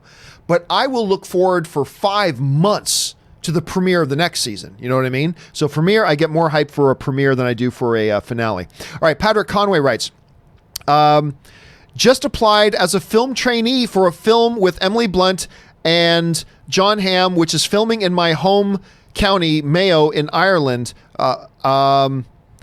This never happens here in Mayo. Really? That's exciting. I remember, Patrick, the first time I decided, I had somebody at a studio say, this is when I was still living in Canada, I was doing the movie blog, and I had somebody in the studio say to me, we're shooting The Rocker. I believe it was The Rocker was the first one, I think. We're shooting The Rocker. No. It was Jumper with Hayden Christensen. It was Jumper. I said, we're shooting Jumper in Toronto. You're in Toronto. Why don't you go down and sign yourself up as an extra for the film and come down and be on set and be an extra in the film. And I'm like, you know what? It's not a bad idea. I think I'm going to go do that. So I got to be an extra in Jumper. And I got to be in a couple of scenes, which was fun. And I just remember, like, just for the first time, even though I'd been a film fan my whole life and been on some smaller stuff, but I was on set of a big Hollywood movie. This movie and all these things these people are doing in this one little room, this bar we were in. It was a bar scene. It's like, this is going to be playing on screens all over the world and blah, blah, and seeing all the moving pieces. It was overwhelming to me. I loved it. So much so that I talked to the extra casting agency that they coordinated me working through to come in and sing. So I went back to Tom and said, can I just be on your list? I'd like to do more of this. And they're like, sure. And then over the next couple of months, they would give me a call. Hey, are you available next Tuesday and Wednesday? We need an extra on Rainn Wilson's The Rocker with Emma Stone was in that. And I got to go be in that. And I'm even on screen for a second in that movie. Hey, we're shooting a movie in your hometown, The Hulk. You want to come down and be in The Hulk? Yeah, I'll go be in The Hulk. Hey, we're shooting this. And it was just a lot of fun. I did that for a few months. It was a lot of fun. And so I can only imagine the type of excitement you're feeling, Patrick, because it's really cool. It's really a lot of fun. Okay, let's keep going here. Tim writes, have a great day today, John, Rob, and Chris. Well, yeah, obviously, Chris is never here on Fridays, but thank you for your well wishes, and I will pass on your well wishes, Tim, to Rob and Chris as well when I see them, so thank you for that, sir. All right, James Welsh writes, Richard Linklater's new film that he's shooting over 20 years, by the way, over 20 years with the same cast. Think he'll pull it off like Boyhood since he will be 79 when it's done. Really? Is that how old Richard is right now? I'll say, hey, Google, how old is Richard Linklater? Richard Linklater is 59 years old. He is? I didn't think he was that old. I honestly would have put him in his late 40s. Do I think he'll pull it off? Yeah, why not? I mean, he pulled it off with Boyhood. This is more ambitious, yes. And yeah, he'll be 79, but look at Clint Eastwood. Well, shoot. Hey, Google. How old is Clint Eastwood? He's got to be in his 90s, isn't he? Clint Eastwood is 89 years old. He's 89, almost 90. He's 89 and he's still rocking out great films. So why can't Richard be 10 years younger and knock this one out? That's going to be something. That is going to be something. That is like one of the most ambitious things ever. I'm totally curious. But yes, I think he'll pull it off. Timothy Brown writes, honestly, I don't think Warner Brothers is ever coming back to Justice League. They botched their first attempt at the DCU, so standalone movies will be cheater and safer. You probably meant cheaper and safer. Sorry. I disagree. Look, just because you need to take a couple of steps back does not mean you don't have your eyes still set on moving forward. See, I think right now, this is their strategy right now. But you have to be pretty limited to think your right now is what all you're ever going to do. If all you're thinking about is right now, you're in trouble. You got to be thinking about right now. You got to be thinking about tomorrow. You got to be thinking about next year, and you got to be thinking 5 years down the line. So I agree. They're in this space right now of standalone, strong, non-shared universe, very, very, very, very minorly interconnected, standalone quality movies. And that's where they need to be right now. That's the square they're on. If you're thinking about Monopoly, what square are you on right now? That's the square they're on right now. But that's because that's the square they're on right now. They're not just staring at their feet and saying, yay, this is where we are. This is what we're always going to be. I don't think so. I think they're going to plan their path of what's in the next square and then the next square. And I think they're going to move that way. And I mean, look, it's possible you may be right, Timothy. You might be. But I really got a feeling that they are looking forward. They're reestablishing themselves right now with a good plan, a plan that's working, by the way. But I don't think that's where they plan on being forever. And I think they are going to move forward from there. Just because your first attempt didn't work doesn't mean you can't go back and try it again. Look at Star Trek. The first Star Trek movie, I think, was a dud. Then they came out and did the greatest Star Trek movie of all time in Star Trek II, The Wrath of Khan. I mean, that's kind of the situation right now. So I think they will move forward eventually. Ben Rayner writes, did you know that Charlie Sheen bulked up for Hot Shots Part 2 to look more like Stallone in Rambo? I've never known if that, well, I mean, obviously he looked really good in that movie. And obviously he wanted to look like Rambo. But I don't know if they, and I'm saying I don't know. I don't know if they body make up him to look bigger, or if that was just pure him. But I mean, obviously he was quite big in that movie and he looked really good. So Brimk70 writes, will Disney pay for Emilia Clarke and Egerton for the Kenobi series if they feel that they need both in order to tell their story they want to tell? Well, I mean, they don't need them, but would they pay for them? They're Disney? I mean, look, if they want something in their movie, they'll put it in their movie. If they want the Emilia Clarke character in a Kenobi series, they'll put the Emilia Clarke character in the Kenobi series, meet with Emilia Clarke, figure out how much it costs to get her in there, and they'll pay her and they'll put her in. Same with Joel Edgerton. If they want Uncle Owen in that, and they want Joel Edgerton as Uncle Owen, then they'll just go to him and say, yeah, we want Uncle Owen, and we'd like you to come back and reprise the role, and they'll pay him, and he'll come in and do it. So if that's what they want to do, but I don't see I see no reason to bring in Emilia Clarke. No reason whatsoever. Emilia Clarke's not even connected to his story whatsoever, so I don't see any reason they would do that. Joel Edgerton as Uncle Owen, you could make an argument for that. So if they wanted to do that, they'll go get him. I have a feeling, though, and I don't know this for sure. I just have a feeling, just pure speculation. I have a feeling that we're really not going to need to see Uncle Owen or Luke. I think at most it'll be a couple of scenes of Obi-Wan looking through his binoculars, just making sure everything's good at that moisture farm over there. And you'll see a silhouette of maybe an Uncle Owen, just a shadowy silhouette of of a Luke and of an Owen, but that's about it. I really don't think you're going to see him interacting with them. I think they're going to focus on whatever his new story is. But if they want him, they'll pay for him. Let's see. Brimp70 also writes, why can't Spidey be the glue to a Venn diagram?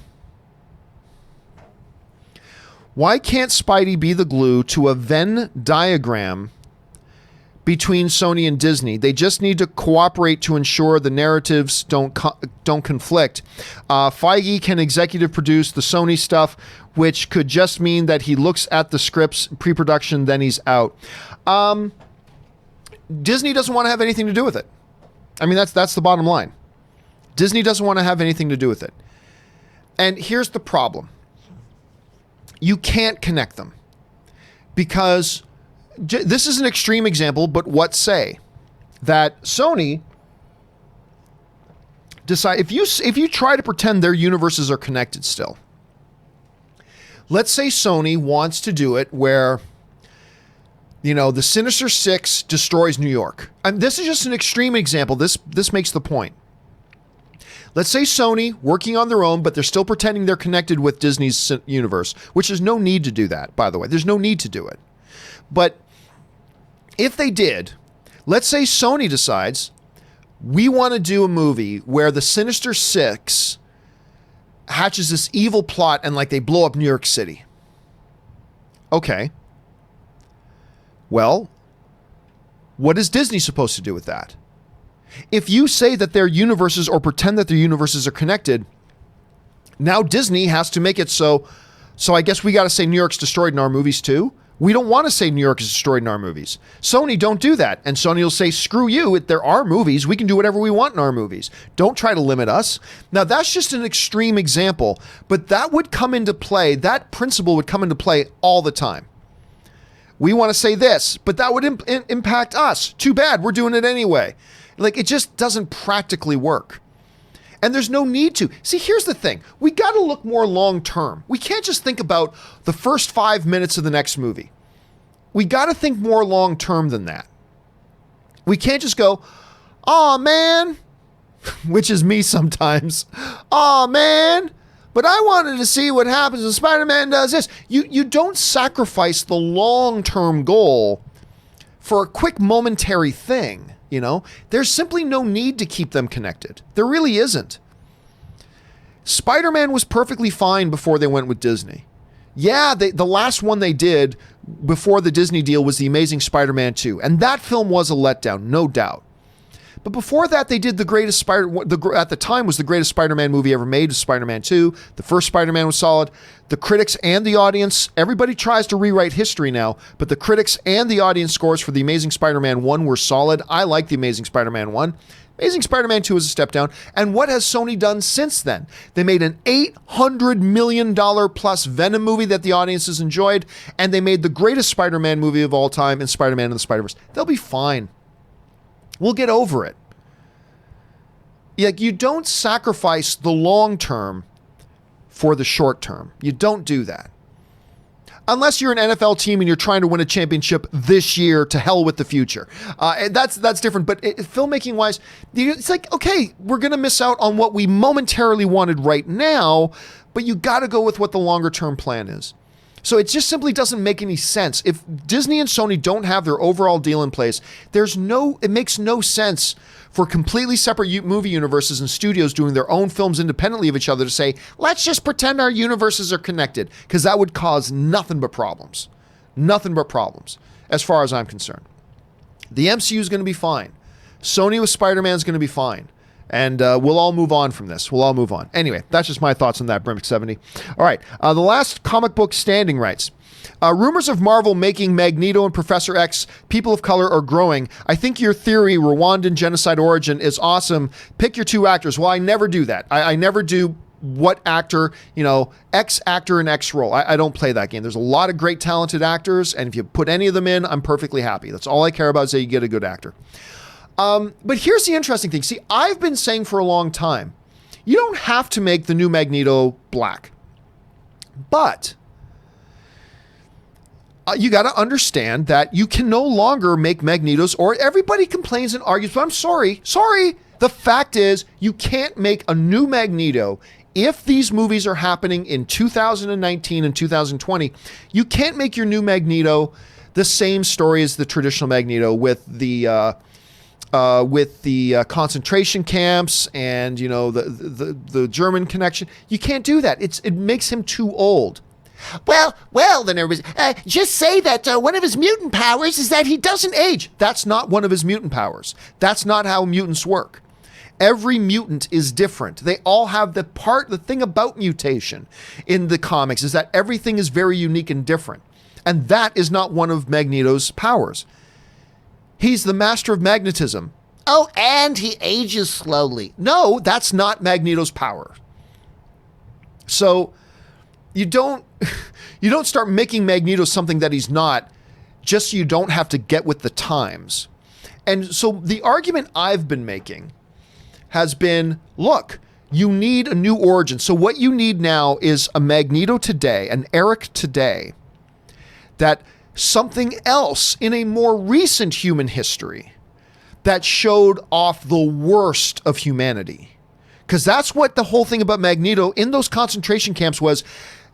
As a young kid, he saw the worst in humanity, and it made him hate humanity.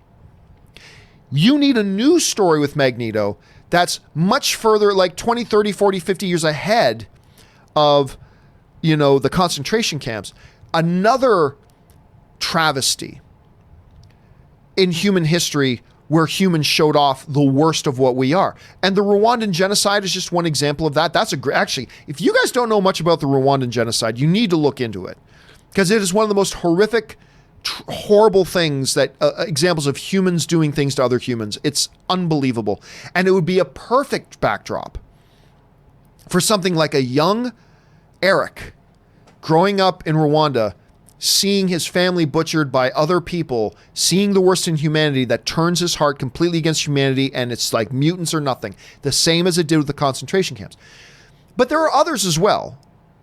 You know, you can go Serbian conflicts, you can go, there are other things as well. I just suggested that. And so you can make Magneto a black character and have it make sense. But what I've also always said is that just because if you do make Magneto black, you don't necessarily have to make Professor Charles Xavier black.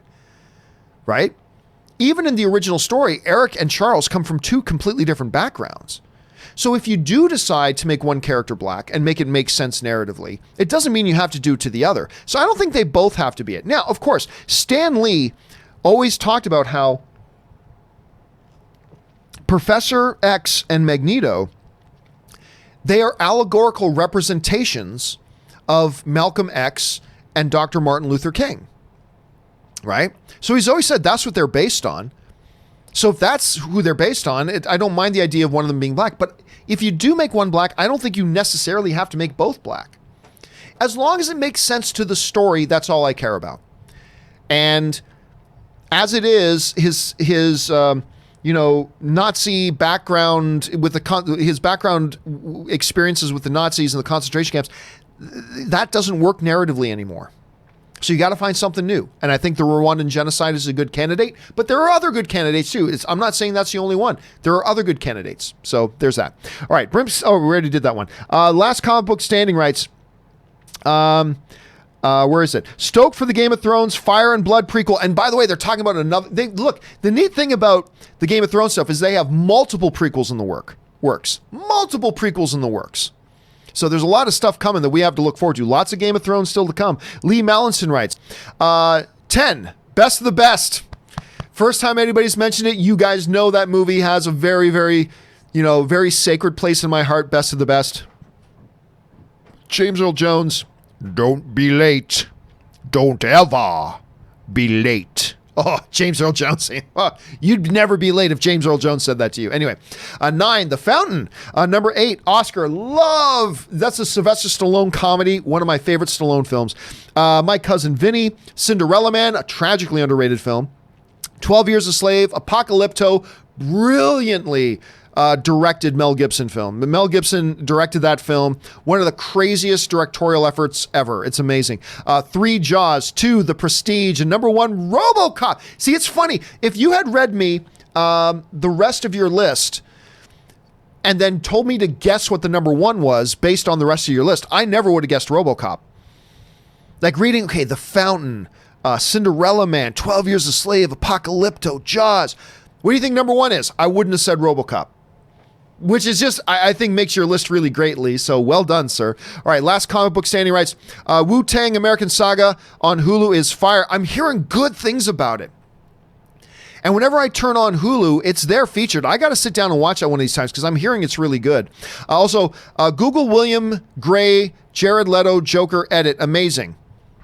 All right, I might have to do that. I don't know what that is, but I might. Do me a favor, last comic book standing. Can you email me? Just email me, john@thejohncampeashow.com, and tell me, put in the subject line, Jared Leto link or whatever, and can you send me a link to whatever it is you're talking about? So that way, in case I forget it, because I'm about to go through 50 more questions, in case I forget, I've got it there in my email. Can you send that to me? That would be great. Thank you, sir. All right, Willow Yang writes, I haven't seen every Best Picture winner, but I really didn't like Chicago. I had to force myself to watch it to the end. I guess it's my Lady Bird. I liked Chicago, but it is one of my least favorite Best Picture winners. It really is. Now, I like it and all that jazz. I like it, but I didn't think it should have won Best Picture that year. I don't think it's all that great. Again, not casting shade on it. I like the film. I do, but... And you guys know me, I'm not adverse to musicals. I like a good musical. Give me The Greatest Showman and Les Mis all day. You know, Moulin Rouge all day. I'm down for musicals. But for whatever reason, Will, you and me on the same page. I mean, I didn't hate it, but absolutely, if not one of the, maybe my least favorite Best Picture winner ever. I gotta get on board with you with that, Willow. Todd S. writes, watch YouTube vids called Why You Were Wrong about Batman vs. Superman and Man of Steel by Twin Perfect. He explains why the movies were better and what people misinterpreted. I don't watch that stuff, Todd, and I'll be honest with you. I am not into people trying to tell other people you're wrong for your opinion about a movie. I'm not down with that. Everybody makes their movies about why Man of Steel sucks, why Man of Steel was awesome. I can make a video and talk about why I love Man of Steel and why it works for me. But I'm never going to tell somebody, you don't like this movie? Well, here's why you're wrong. It is good. I'm going to explain to you why you're wrong. I don't agree with that. I don't agree with that. And those types of videos are all over YouTube about, why the prequels suck.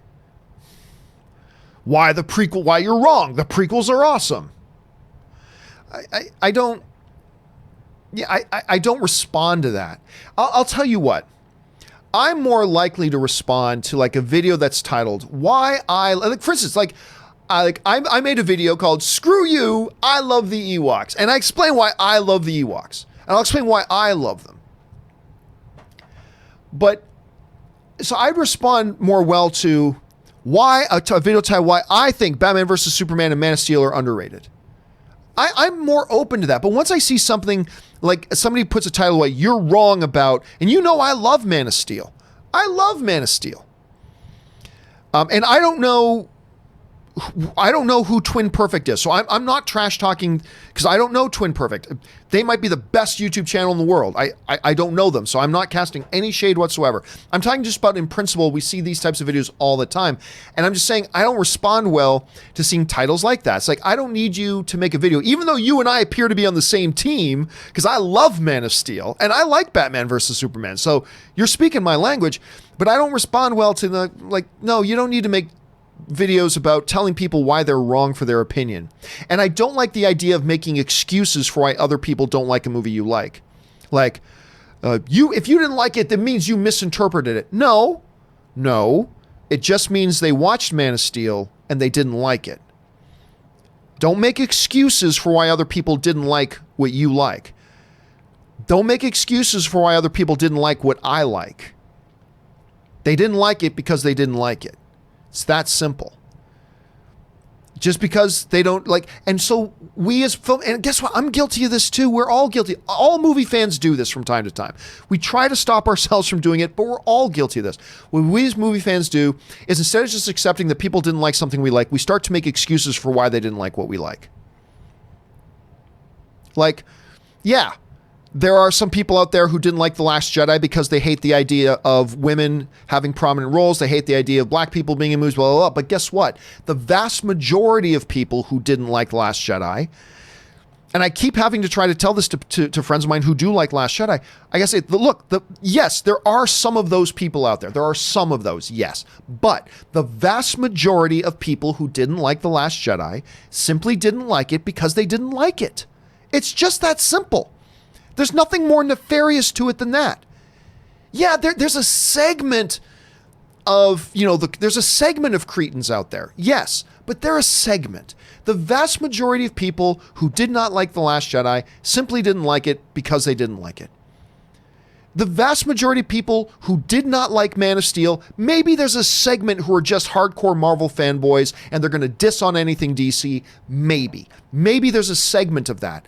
But for the most part, the vast majority of people who didn't like Man of Steel, they simply didn't like it because they didn't like it. And that's movies. And I can make a video about here's why I personally love Man of Steel. And I can do that. But I'm not going to make a video that says why you're wrong if you don't like Man of Steel. You know what I mean? And again, the way I just said that, and I want to be careful here, because what's the name of them again? Hold on a second. Twin Perfect. I don't want to make it sound... by the way, that's a really cool name for a YouTube channel, Twin Perfect. I like that name a lot. Anyway, I'm not dissing on them as individuals. I'm just saying there's a big trend on people making YouTube videos about that. And I'm just saying, for me personally, I don't respond well to that. So to be honest with you, Todd, when you write to me, say, you need to watch this video, I look at the title, I go, no, I don't. I don't need to watch that. I don't need to watch that. And because I come across those all the time in my YouTube feeds. I see these types of videos all the time. Why you need to like this movie. Why you need to hate this movie. Why you're wrong if you like this, and why you're wrong if you don't like that. I'm like, dude, I just like what I like and I don't like what I don't like. And I'll tell you why I like it or why I don't like it, but I mean, it is what it is. Anyway, but thanks for the input, Todd. I appreciate it, man.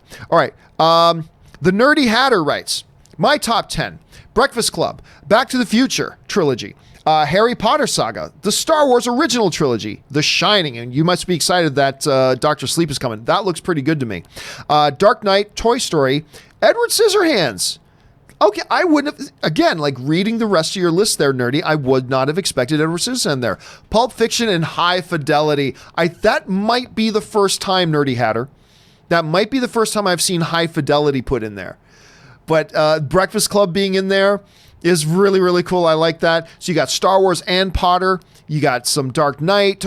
Nice mix, man. Nice mix. And again, it's really interesting. You got Edward Scissorhands and High Fidelity in there. Another example that if I read the rest of your list, I probably wouldn't have guessed Edward Scissorhands and High Fidelity being there, but I really like that you got those there. All right. Blue Rock writes, top 10. Number 1, Raiders of the Lost Ark. Star Trek 2, War Games. Would you like to play a game? Number 4, Magic. I'm not quite sure I remember what that one is. Anyway, number 5, Beckett. Number 6, Horror of Dracula. 7, The Invisible Man, the 1933 version. Number 8, What's Up, Doc? I'm not familiar with What's Up, Doc. Hold on a second. That's that's the Barbra Streisand movie. I never watched that. That's one of the films she did with Ryan O'Neal, at any rate. I never did see that one. I never saw it. Okay, anyway. What's Up, Doc? The Naked Gun, Captain America, the First Avenger, which I contend, Blue Rock, I contend Captain America, First Avenger, the third most underrated comic book movie of all time. You guys know it by now, right? Number 1 most underrated comic book movie of all time, Man of Steel. Number 2 most underrated comic book movie of all time, the first Thor movie. The number 3, I believe, most underrated comic book film of all time, Captain America, the First Avenger. Like seeing that on your list, dude. All right, next. Connor Race writes, John, have you seen Angel Has Fallen? A cowboy will be in Chernobyl too.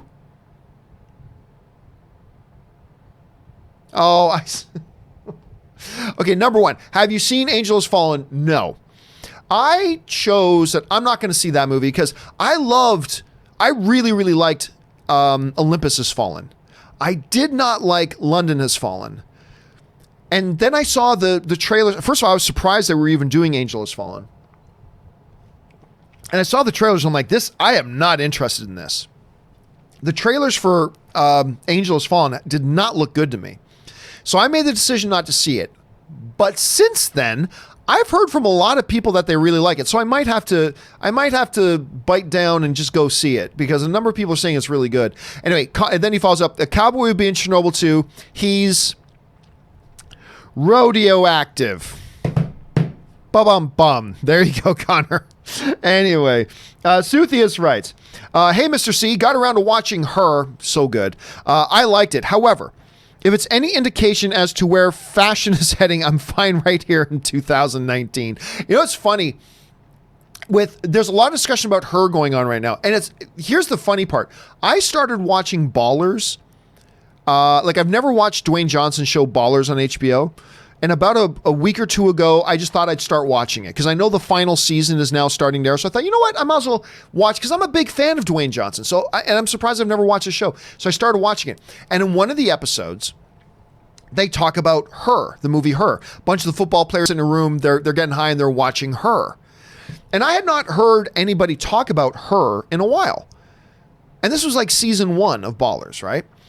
And then it's such a weird coincidence that after I watched that, a number of people start writing in and started talking about Her, which I think is just kind of funny. Anyway, there's a new movie coming out with Adam Devine from Workaholics called Jexy. That's kind of like a comedy twist on Her a little bit, where the dude's phone operating system becomes a psycho girlfriend. I mean, it looks really weird. I didn't think the trailer was any good, but everybody else thought the trailer was hilarious. So we'll see how that turns out. All right, Slim Trav writes, I gotta ask, how's Cardi B in Hustler? She's in 5 minutes of the film at most. It's just funny because I came out of the movie and I look up at the top of the AMC Burbank 16. They got all the big character posters in the movie, and one of the big prominent ones, and of course she's listed in the credits of the movie in the trailer, Cardi B. She's in like 5 minutes of the film. Like that, like literally, that's it. She has no part to play in the main story, like whatsoever. And again, that's fine. I take a little bit of an issue when like a character is featured and a performer is featured in the marketing and the trailers, and then they're in it for like 5 minutes. It's like, come on. So, I mean, she's got some funny lines in it. She does. But she's just acting like Cardi B. I mean, she's just being herself, and she has a couple of funny lines, and that's fine. And then she disappears from the movie. So that's about it. All right. Jerome Angelot writes, hey, John and Rob. Rob's not here today, unfortunately. Did you see the new trend to try to save physical media? Exclusive bonus content for the disc. Most of the time, the good stuff. It happened on Last Avenger, 4K, and Alita. Hate this. I mean, look, the bottom line is this. Nothing is going to save physical media. Nothing's going to save it. It's going away. It just is. I'm not saying it should go away. Like, a lot of people get mad at me when we talk about that, and I'll mention physical media is just going away. Just look at the stats, look at the numbers. It's undeniable. It's right there in black and white. This isn't a subjective opinion. This is empirical data. Look at the data. It's going away. It's disappearing. People get mad at me and they'll start to argue with me about why it shouldn't go away. But I'm not saying physical media should go away. That's not my point. I'm just saying it is going away. It's not about whether it should or shouldn't. It just is. And when you see like Rob gives the stats beautifully, like when Rob talks about stats of the massive decline of physical media sales, you now have some of the biggest physical media, like Blu-ray player manufacturer is getting out of the Blu-ray business. They're not going to manufacture Blu-rays anymore. And they were the number one company to do it. And now they're out. It's just inevitable. It's going away. It doesn't matter what they do. It is going away. Again, I'm not saying it's a good thing. Although I ditched physical media myself almost 10 years ago. But I'm not saying it's a good thing that's going away. I'm not saying it should go away. I'm not saying there aren't good arguments for trying to keep it around. I'm just saying it is going away, and the numbers, it's undeniable. You look at the numbers, it is what it is. Now look, like vinyl, there's always going to be a place for it. But the day of people buying Blu-rays and DVDs in mass is probably gone, and it's probably over. Anyway, Harry Wiffle writes, Mike Flanagan is an underrated filmmaker. Thoughts? Are you talking about the guy who directed Gerald's Game? That's hold on a second. Let me look. Give me a second here.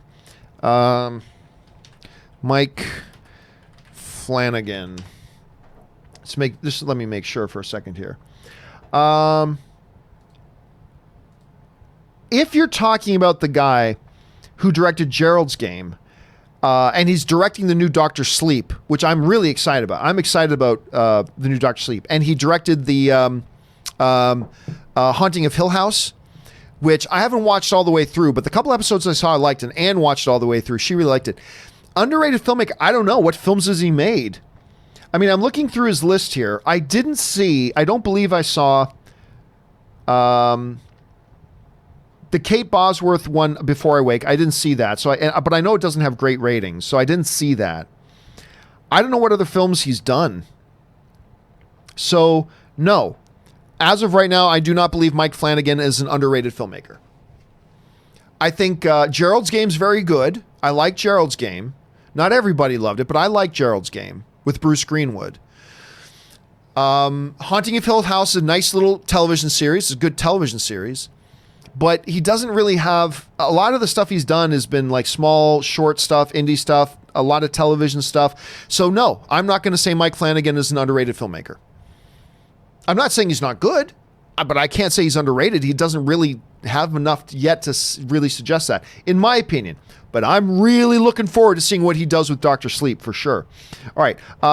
Michael Effins Sotelo writes, Hot Toy said Mysterio will have Jake's head. Okay, that's interesting because they talked about the Mysterio Hot Toy, and Robert said that they're not going to have the Jake Gyllenhaal head, just the fishbowl head without being able to see his face. That's key. That will probably make Robert Meyer Burnett buy that Hot Toy. GTQ just sends in a super chat to be supportive. Thank you, GTQ. Evelyn writes, I'm 100% into the idea of Pattinson being the next DiCaprio. I have loved him since the Twilight days. Don't judge me. I was a teenager and he was hot. Look, I am as boringly straight heterosexual as they come. All right. I wish there was something more interesting about me when it comes to that, but I am as straight, boringly heterosexual as there is. That is a handsome man. I almost said Robert Downey Pattinson. I almost said Robert Downey Pattinson. Anyway, Robert Pattinson, he's a good-looking dude. He's got that completely square jaw, which is going to look great as Bruce Wayne. Yeah, look, I never once, while I was like, Robert Pattinson's this Twilight boy, at the time, yes, but even at that time, I was like, you can't deny that's a good-looking dude. Robert Pattinson's a good-looking dude, and I am secure enough in my personal sexuality that I can say without any insecurity, that is a good-looking man. So I can totally see where you're coming from, Evelyn. I can totally see where you're coming from. No judgment from me. All right, Gabriel Paez Soto writes, the other Oscar contender, 1917 director Sam Mendes. I mean, look, the preview looks good.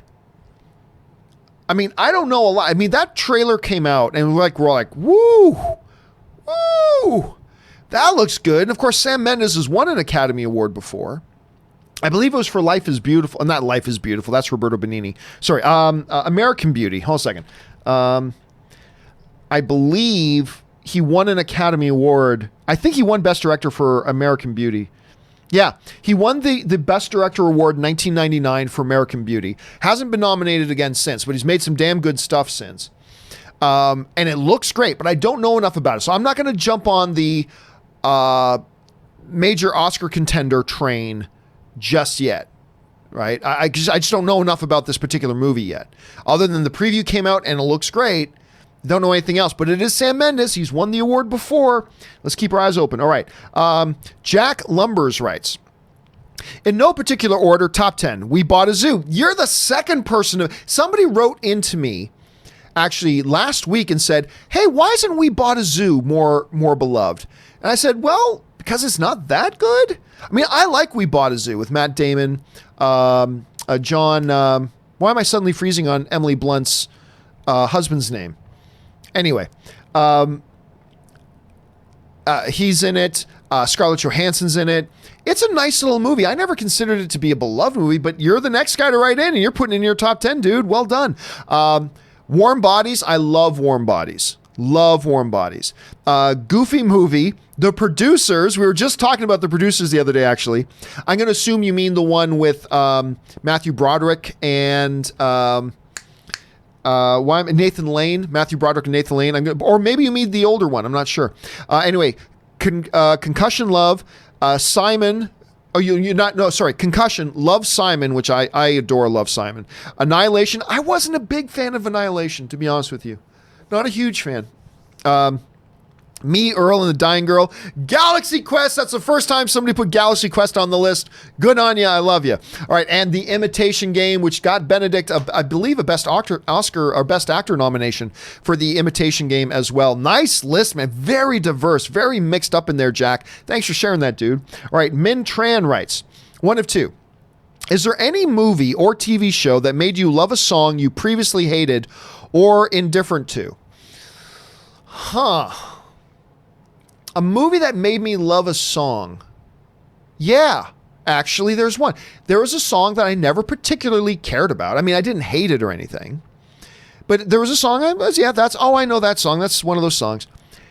It was Armageddon, Leaving on a Jet Plane. I'd heard that song before. I mean, everybody had heard that song before.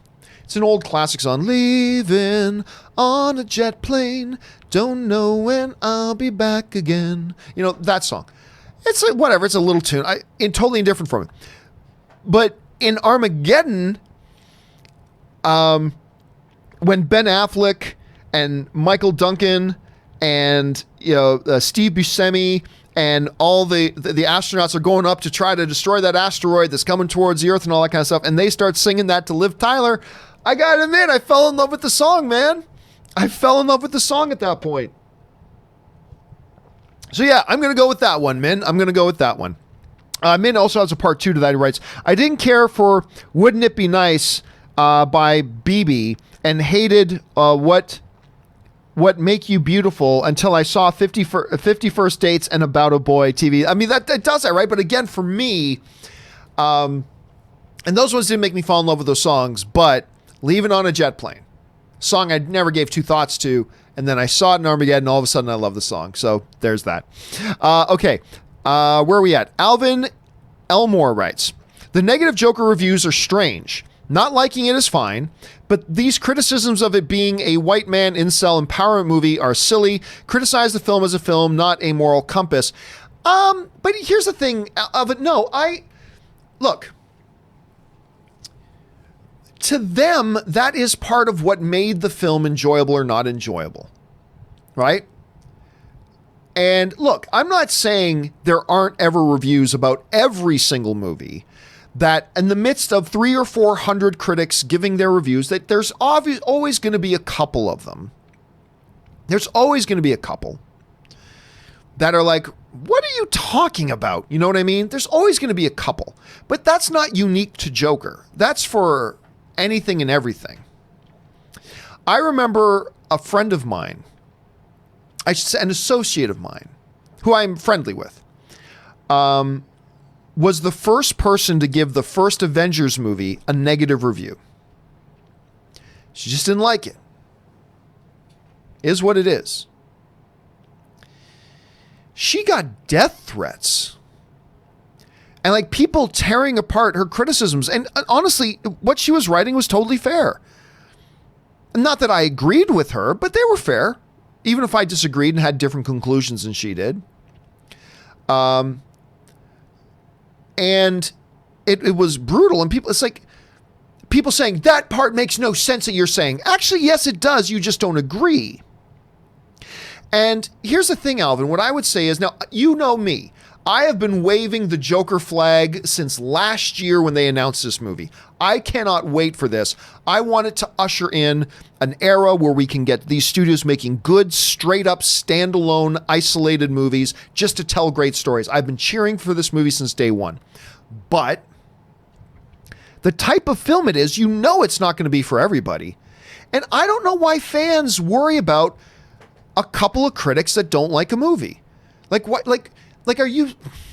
Sometimes I feel like we as movie fans are so insecure that if a critic says something bad about a movie we like, or in a situation like this, a movie we haven't even seen yet, like how can you criticize somebody's criticism of a movie if you yourself haven't seen the movie yet? That makes no sense. But anyway, it's what we do. We do that. We as movie fans can sometimes be very insecure. And that manifests itself, I find, and I'm guilty of this too. We all are. We are all guilty of this sometimes. Where we get so invested in wanting a movie to be good that, and we're so insecure that if somebody doesn't like a movie, we try to pick holes in their opinion about a movie for whatever their opinion is. I just think we as film fans, and I'm going to include myself in this, by the way, I think we as film fans need to stop worrying about, I mean, yes, be excited if a bunch of critics like a movie we're looking forward to. That's a good sign. Yes, be disappointed if a bunch of critics don't like a movie we're looking forward to. That's understandable. But I think we got to get over being so insecure. And again, I'll reemphasize, I'm going to include myself in this too, that we get so insecure that, oh my God, if a critic didn't like a movie we're looking forward to, we should start criticizing the critic. That makes no sense to me. To me, that just makes us look like we're insecure. And this makes us look like we're insecure. Yay, be excited if critics like a movie we're looking forward to. Boo, be disappointed if they didn't like a movie we're looking forward to. But are we so insecure that if another film fan or if a film critic doesn't like something we're excited about, that we need to start picking apart their opinion to try to justify that we're excited about it? I don't know. I think we've all done it. And I see me doing it sometimes and I don't like it. I see other people doing it at times and I don't like it. I think it's something we need to get over. So who cares, Alvin? You know, that's what I would say, brother. I would say, who cares? If they didn't like a movie for whatever their reasons are, they didn't like a movie for whatever their reasons are. Now, look, I have said before on this show, I've said, you know, I read a couple of negative reviews and a couple of them are saying, you know, if you take this out and if you take this out and if you take this out, then the Joker's not that good. And I say, yeah, but those are in the movie. So is it good with them in the movie or not? Don't tell me about whether that movie would have been good if you take away all these other elements. Just tell me if the movie's good, understanding that those elements are in there. To me, it's like saying, yeah, Khabib Nurmagomedov, if you cut off his left leg, he's not that great of a fighter. Okay, yeah, maybe. Maybe Khabib isn't the greatest fighter in the world if you cut off his left leg. But guess what? Last time I checked, his left leg is still attached to him and is a part of him. So is he the greatest fighter on the planet or not? Understanding that his leg is attached. It's like I criticize that stuff too, but honestly, I wouldn't worry about it, Alvin. Who cares? Like, I don't think we as film fans need to make ourselves feel better about a movie we like by going after other film fans or other critics who aren't on board with what we like. Let's just accept that they watched it and they didn't like it. And if one of their conclusions was that, and if that for them is something that made them not like it, then fine, that's them and that's their opinion. So be it, right? There's a lot of other critics who love what, like as of right now, like the Joker, last I checked, Joker was at 77%, which is a big rating. Let me just double check it right now. As of right now, 77%, which is a big rating. That's more than 3 out of every 4 critics who have seen the movie like the movie. 3 out of 4, more than 3 out of 4. That means 1 critic out of 4 didn't care for it. Okay, so what? 3 out of 4 did. Let's focus on that. Let's be excited about that. It's got a good, strong rating. It won the Golden Lion at the Venice Film Festival. You know, people are behind it. Not everybody, and that's fine. It's not the type of movie that's going to be for everybody. That's not going to stop my excitement for this film. I'm stoked for Joker. I can't wait. And maybe I'll watch it and I'll hate it. Maybe I'll hate it. I don't know. Maybe I'll watch, you know, The Rise of Skywalker. Maybe I'll hate that. Maybe I'll hate Gemini Man. I'm excited about that. But listen, some critic somewhere not liking the Joker is not going to impact my excitement for the Joker. Because even if there are a couple that aren't liking it, for whatever their reasons are, the vast majority of the critics do like it. And I'm excited. So I'm just gonna keep my excitement for it. But that's me. All right. Min Tran writes. Okay, we already did that right. Okay, anyway. Brandon Nope writes, opinion on sensory-friendly screenings. Never been there. I don't know much about it. Look, anything that makes movies more accessible to people, I'm all for. But I can't really give much of a thing on that because I'm not really familiar with it. I've obviously never been to one. But anything that makes movies more accessible to people, I'm all for. All right. Cody Howard writes, saw Pursuit of Happiness last night. Good little movie. And never noticed happiness spelled wrong. That's right. It is spelled right. That's the first thing I noticed about it, actually, when they put that out. Happiness is spelled wrong, which is discussed in the movie. Heartbreaking, but Will Smith is so good. He was very good. Now, listen. I didn't love The Pursuit of Happiness on the same level that some other people did, but I think this is a fine movie. I think it's a damn fine movie. I really do. And Will Smith is another one of those films like 6 Pounds. Not a great movie, but it shows off just how good of an actor Will Smith can be. Ali, which he got nominated for Best Actor for, shows that off. And Pursuit of Happiness is another one of those movies that aren't just a Slick Willy film. It's one of those films that show off just how good of an actor, pure actor he can be. And I really loved that. So yeah, it's a nice little movie. It's a fine, fine movie. I'm glad you liked it, Cody. All right, Joe Byram writes, it's hard to believe 20 years ago today when the nuclear explosion blew our moon, out of orbit and trapping the 311 crew members of Alpha on it. Of course, that's a reference to Space 1999. And actually, let me see if I can find this. One of my, like outside of Star Wars, just forget Star Wars for a second. One of my all-time favorite spaceships. All-time favorites, and I can't remember what the name of it is. There, let me just grab a picture of it here. Is from Space 1990. Now, my outside of Star Wars, my all-time favorite spaceship is the Viper from Battlestar Galactica. But this ship, I used to have a toy model of this ship. I love this ship. There's something about it that is both cool and futuristic, yet oddly utilitarian at the same time. I've always loved this ship from Space 1999. And I would watch that show as a little kid. So basically, it's a moon base, and then the moon gets blown out of Earth's orbit and gets lost in deep space. But anyway, that's that. Oh, bless your heart, Joe, for bringing up Space 1999. You're right, 20 years. It's been 20 years, and that was a futuristic show at the time. Crazy. Chris Warden writes, 2014, Canadians use VPNs to hack into US Netflix because the selection is better. 2019, Americans use VPN to hack into Canadian DAZN because of NFL. Yep, DAZN. And DAZN, and that's how it's, I know it's stupid. That's stupid how it's spelled. I know that. But I believe that's how DAZN is pronounced. It's actually DAZN. It's mostly for boxing. But yeah, on DAZN in Canada, a lot of NFL. Also, DAZN is the home of Bellator MMA now, I believe, which I'm starting to think about maybe getting it just so I can watch Bellator. I mean, I have ESPN Plus so I can watch UFC. So I'm thinking about getting, but yep, it goes back and forth. The use of VPNs has been around that way, Chris, for a long time. And a lot of people still use it to get Netflix in other countries too. So there's that. All right, James Germain writes, hey, John, top 6. The last 2 I couldn't decide, but not in any particular order. The Matrix, Hook. Bless your heart for saying Hook. Again, Robert hates that movie. Screw you, Robert. I love Hook. Hook is great.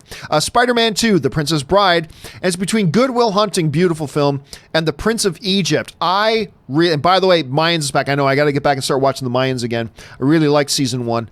At first, I thought Mayans just looked like a poor man's. I mean, it's the same cinematic universe as Sons of Anarchy, obviously, but I thought it was just going to be a poor man's Sons of Anarchy. It's a really good show. Mayans is a really good show.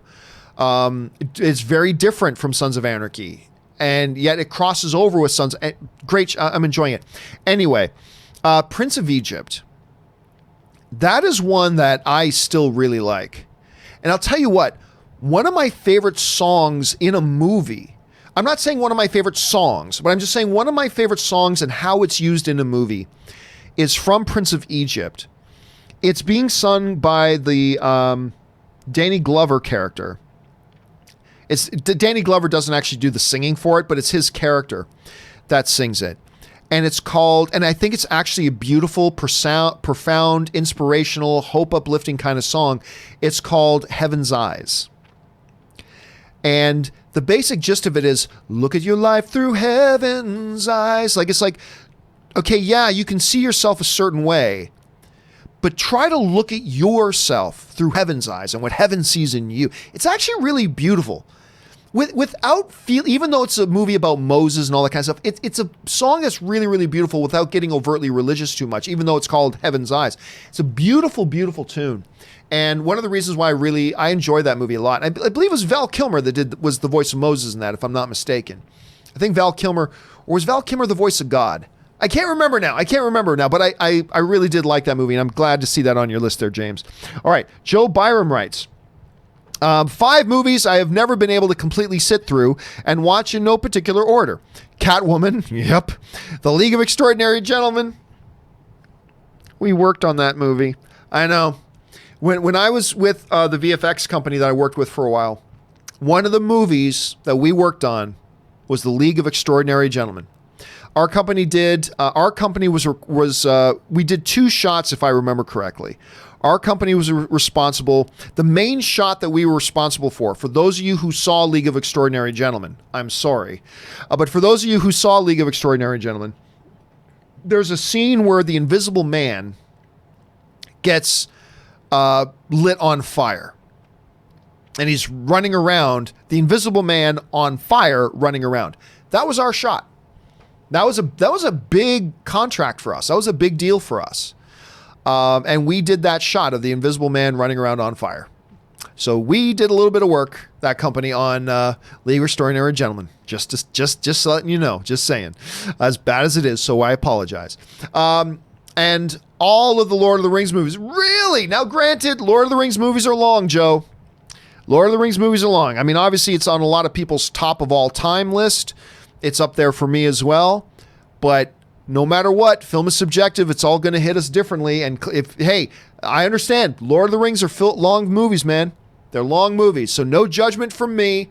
No judgment for me. If that's what it is, too bad. But I hope someday, Joe, you'll sit down and give them another crack. Just see if you can get all the way through it and see how you enjoy it if you do. Let's say that. All right. Still got a few minutes left here, guys. James Germain writes, continue from earlier. Good Will Hunting was the first movie that sophisticated my palate. Wow, Prince of Egypt gave me a new perspective of Moses. It does. It really does. And yeah, Good Will Hunting, man. That's just and it completely holds up. It won Robin Williams, I believe, his first and only Academy Award. He had been nominated for several other films. I think he was nominated for... I believe he was nominated for Dead Poets Society, and I believe he was nominated for Good Morning Vietnam. Give me one quick second. So I think those 3 are the 3 films he was nominated for an acting award for. I think he was nominated for obviously Good Will Hunting, which he won, and I think it was Good Morning Vietnam and Dead Poets Society. Hold on, let me bring it up here. There was a 4th. Robin Williams was nominated for 4. So he was nominated for Best Actor in a Leading Role for Good Morning Vietnam. And by the way, he would have won that if it wasn't for the fact that exact same year was Michael Douglas in Wall Street as Gordon Gekko. Greed is good. Greed works. If it wasn't for Michael Douglas that year, Robin Williams probably would have won another Academy Award. But anyway, he was nominated for Best Lead Actor in Good Morning Vietnam, Best Lead Actor in Dead Poets Society, and Best Lead Actor in The Fisher King. So that was the one I forgot about, was Fisher King. And then he ultimately won for Best Supporting Actor in Good Will Hunting. And in that same movie, Ben Affleck and Matt Damon won the Academy Award for Best Screenplay. A lot of people forget, Matt Damon and Ben Affleck are Academy Award-winning writers. They won for Best Screenplay in that. And it's a beautiful, gorgeous Minnie Driver. Makes you fall in love with Minnie Driver in that movie. Great film. Glad you enjoyed, James. All right. Ryan Lohner writes, anything to declare? Yeah, don't go to England. Snatch. Great. One of the great last lines in the movie, too. That's in the very, very, very last part of the movie. He's coming back from anything to declare? Yeah, don't go to England. Love that from Snatch. One of my favorite films. You got to check it out if you get a chance. James Germain writes, oh yeah, first non-white Moses too. There you go. Damien Dornford writes, Corny Joke Friday. What's the internal temperature of a tauntaun? Oh. What's the internal temperature of a tauntaun? Answer, lukewarm. Bum. I'm not gonna lie, Damien, that one's actually kind of cute. Dirk Walker writes, top 5 movies: Breakfast Club, nice. Matrix, Pirates of the Caribbean, Endgame, V for Vendetta, guilty pleasure honorable mention, Sucker Punch. I wish I liked Sucker Punch. I really do, for a couple of reasons. 3 main reasons that I wish I liked it more. Reason number 1, I like Zack Snyder as a filmmaker. I'm not going to pretend I love everything that he's done, but I like Zack Snyder as a filmmaker. Number 2, visually, Sucker Punch is absolutely gorgeous. Absolutely gorgeous. Number 3, Anne's sorority sister, or her friend Jamie Chung is in it. So I'm biasedly deposed towards liking Sucker Punch, but I didn't like the film. I thought the girls in it were all great, including Jamie. I thought the visuals were astonishing. I expect nothing less from Zack Snyder, who's a tremendous visual storyteller. But overall, the movie just didn't work for me. But that's why you call it a guilty pleasure, right? Because you understand a lot of people don't like it. So for me, I recognize there are problems with it. Guilty pleasure. That's the thing for me too. Armageddon. I know there's a lot wrong with that movie, but it's a guilty pleasure of mine. I know a lot of people don't like it. Guilty pleasure of mine. So that's totally qualifies, Dirk, as a guilty pleasure movie. Absolutely. All right. Damien Dornford writes, one of my most influential films is Who Framed Roger Rabbit. Seriously, that is a lot. Look, we think of the silliness of Roger. It's a brilliant movie. It really is. Anyway, the juxtaposition of film noir with a zany cartoon aesthetic inspired me to get more into animation and film. You are 1,000% right, Damien. Absolutely 1,000% right. And listen, I get it. I understand why a lot of us will look back at Roger Rabbit and we think of just the funny, zany thing, but there is a lot of layers to that. And what they were doing artistically with that film, I would argue, has never really been replicated. And it would be a dangerous thing to try to replicate it. And how they pulled that off. And I love the way you describe it, the juxtaposition of film noir with zany cartoon aesthetic. It's a perfect way to describe it because it's really, really true. And good on you for noticing that, man. And thanks for pointing that out, dude. All right. Dan M. writes, hey, JC and crew. Do you recommend watching Star Wars The Clone Wars series? I have watched all 8 episodes and Rogue One and Solo. Looking forward to episode 9. Okay, here's the thing, Dan. I am the wrong person to ask because the reality is most Star Wars fans like the Clone Wars series. I'll just be honest about that. Most Star Wars fans like the Clone series. Even though I like, Star Wars is the most important thing in the world to me, particularly in the world of movies. I'm passionate about Star Wars, almost everything in here, including this thing right here. It's all Star Wars in my place. I'm not actually a big fan of Clone Wars. I didn't like Clone Wars.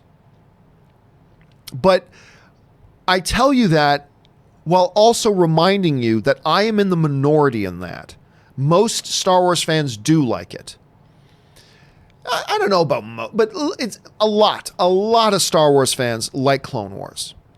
So even though I don't like it, Dan, I would recommend giving it a shot because even though I don't like it, I think since most Star Wars fans do, I think there's a good chance you'll like it too. I think Rebels is better than Clone Wars, but even Rebels can be a little bit hit and miss, to be honest. But yeah, I'd say give it a shot. Give it a shot. It didn't work for me, but maybe it will for you. Okay. Movie Pop writes, despite the Wachowskis' string of flops, please watch Sense8. It's grand in scale, technically, narratively. It's so good that unprecedented TV fan petitions brought it back. A first time for TV. Go Matrix 4. Not the first time ever. There have been in history, there have been other shows that fan petitions saved shows. It has happened before. I'll be honest with you, I'm not going to watch Sense8 for a couple of reasons. Number one, I don't have the time to spend. There's so many shows I do want to watch and so many shows and movies I need to see that I don't have time to watch something I have no interest in. I'm not a fan of the Wachowskis' work other than Matrix and V for Vendetta, which they didn't direct really. Anyway, and I've heard mixed things about. Yes, I've talked to some people that love Sense8, but I also heard from a lot of people who didn't like it. And yeah, and look, I could lie to you and say, yeah, I'll check that out. But honestly, I have no intention of checking it out. I'm not saying it's bad because I haven't seen it, so I can't say it's bad. I can just say for all the different reasons, I have no interest in watching it. And while I'm so far behind on so much other series I got to watch that I am looking forward to, I can't spend it watching Sense8, unfortunately. But believe me, Movie Pop, you're not alone. I know some other people that like Sense8, but I also know some people that don't, so there's that. All right. Synced Up writes, Rob, Jake had confirmed for Mysterio. Yeah, we talked about that just a little bit ago. HT Hot Toy, due to the complaints, they said they are adding a head sculpt for him. Now just fix the seam on the helmet. I haven't taken a look at it deeply, but that's other people are mentioning that they're finally doing, because that was the one thing that said might stop Robert from getting that Hot Toy, is that it's just the fishbowl and you don't see Jake Gyllenhaal's face. You want to see that sculpt. To me, the best thing about the Hot Toys are how perfect the faces look. So you take that out, there's not a lot of use for it, but it looks like they're going to be doing it Synced Up. All right, Jim Jambaroo writes, my top 10, Rear Window, nice. Pulp Fiction, Yellow Submarine, not one of mine. I think that might be the first time it's mentioned, but hey, if that's a cool one to have on there. Whiplash, Django Unchained, Elf, really? That is the first time we've seen Elf on there. The Shining, Vertigo, Psycho, Lion King, Prince of Egypt. Nice list, my friend. Elf, though, that's an interesting one that stands out to me. I mean, look, Yellow Submarine's not one that I would put on, but I could see why people would put that on. Elf is one that would be unexpected to me, especially on a list. Like, you see Rear Window, Pulp Fiction, Whiplash, Django Unchained, Vertigo. You don't expect to see Elf, but good on you for having it. That mixes it up. Good on you for having that in there, Jim Jam. All right. Razor's Edge Frisbee writes, it's my birthday, so I just wanted to send positive vibes to my favorite YouTube channel. Also, between Parasite, Lighthouse, and Joker, October needs to hurry up. Yeah, we talked about that the other day, Razor. I think it was yesterday, we talked about the films in October. October looks stacked. There are some great looking movies coming in October. And it's going to be wonderful. But listen, man, happy birthday. I think you're the second birthday today. Happy birthday to you, Razor's Edge. I hope you have a fabulous day and a fabulous year. And thanks for writing him in. And yes, October can't get here fast enough, my friend. All right. Adam Douglas writes in, and he writes, my top 10. Geely. Oh, God. I see where this is going. Geely, Batman and Robin, Battlefield Earth, Catwoman, The Last Airbender, Jack and Jill, Dragon Ball, Super Mario, Pluto Nash, and Movie 43. Happy Friday the 13th. And only on a Friday the 13th, Adam, can you write in a list like that. Yeah. But you know what the funniest thing is? Here's the funny thing. And this is a great highlight of the subjectivity of film.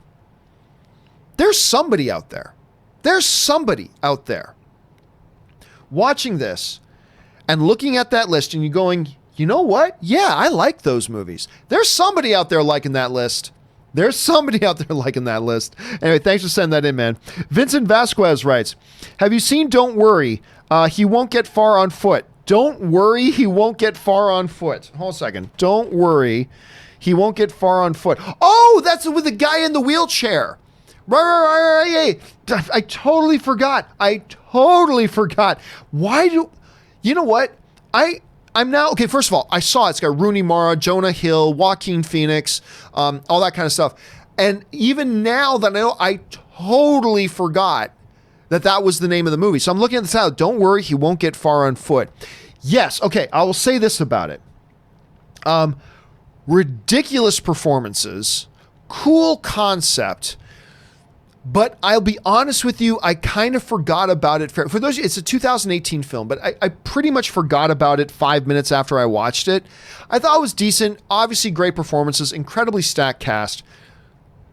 I didn't think it lived up to its potential though, because I remember going into that, and look, I gotta ask, was there another name for it at some point?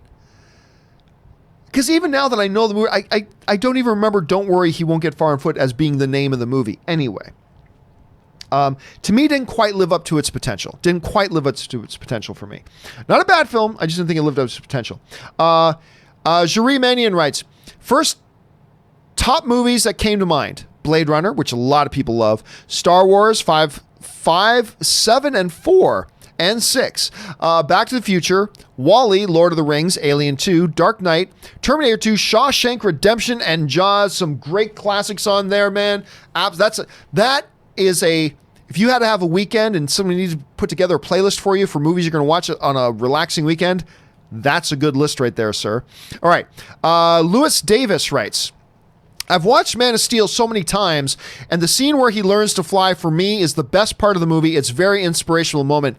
I probably have got... Here's the funny thing about Man of Steel, Lewis, is that...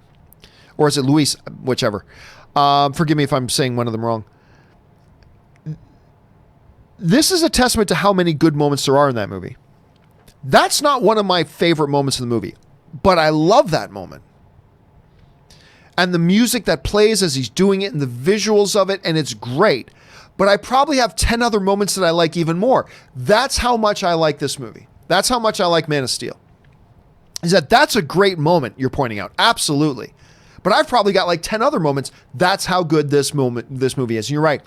For the moment when he's like, where he's awkwardly fumbling around trying to figure out the flying, and then that final part where he gets down to the fist on the ground, and the rocks start to elevate and levitate off the ground, and the music that's playing when he's doing it, and the visuals of him soaring through the sky.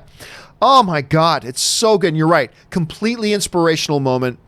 You can watch that thing on loop many, many times. And yet I still have a bunch of other moments in the movie that I like even more. Anyway, that's just me. All right. Just time for a couple more here, guys. Wesley Cunningham writes, one of 3.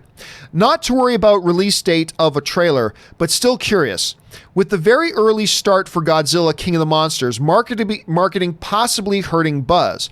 For it, as it got close to release and us at the 6-month mark from the next. Let me try this again. Not one to worry about release date of a trailer, but still curious.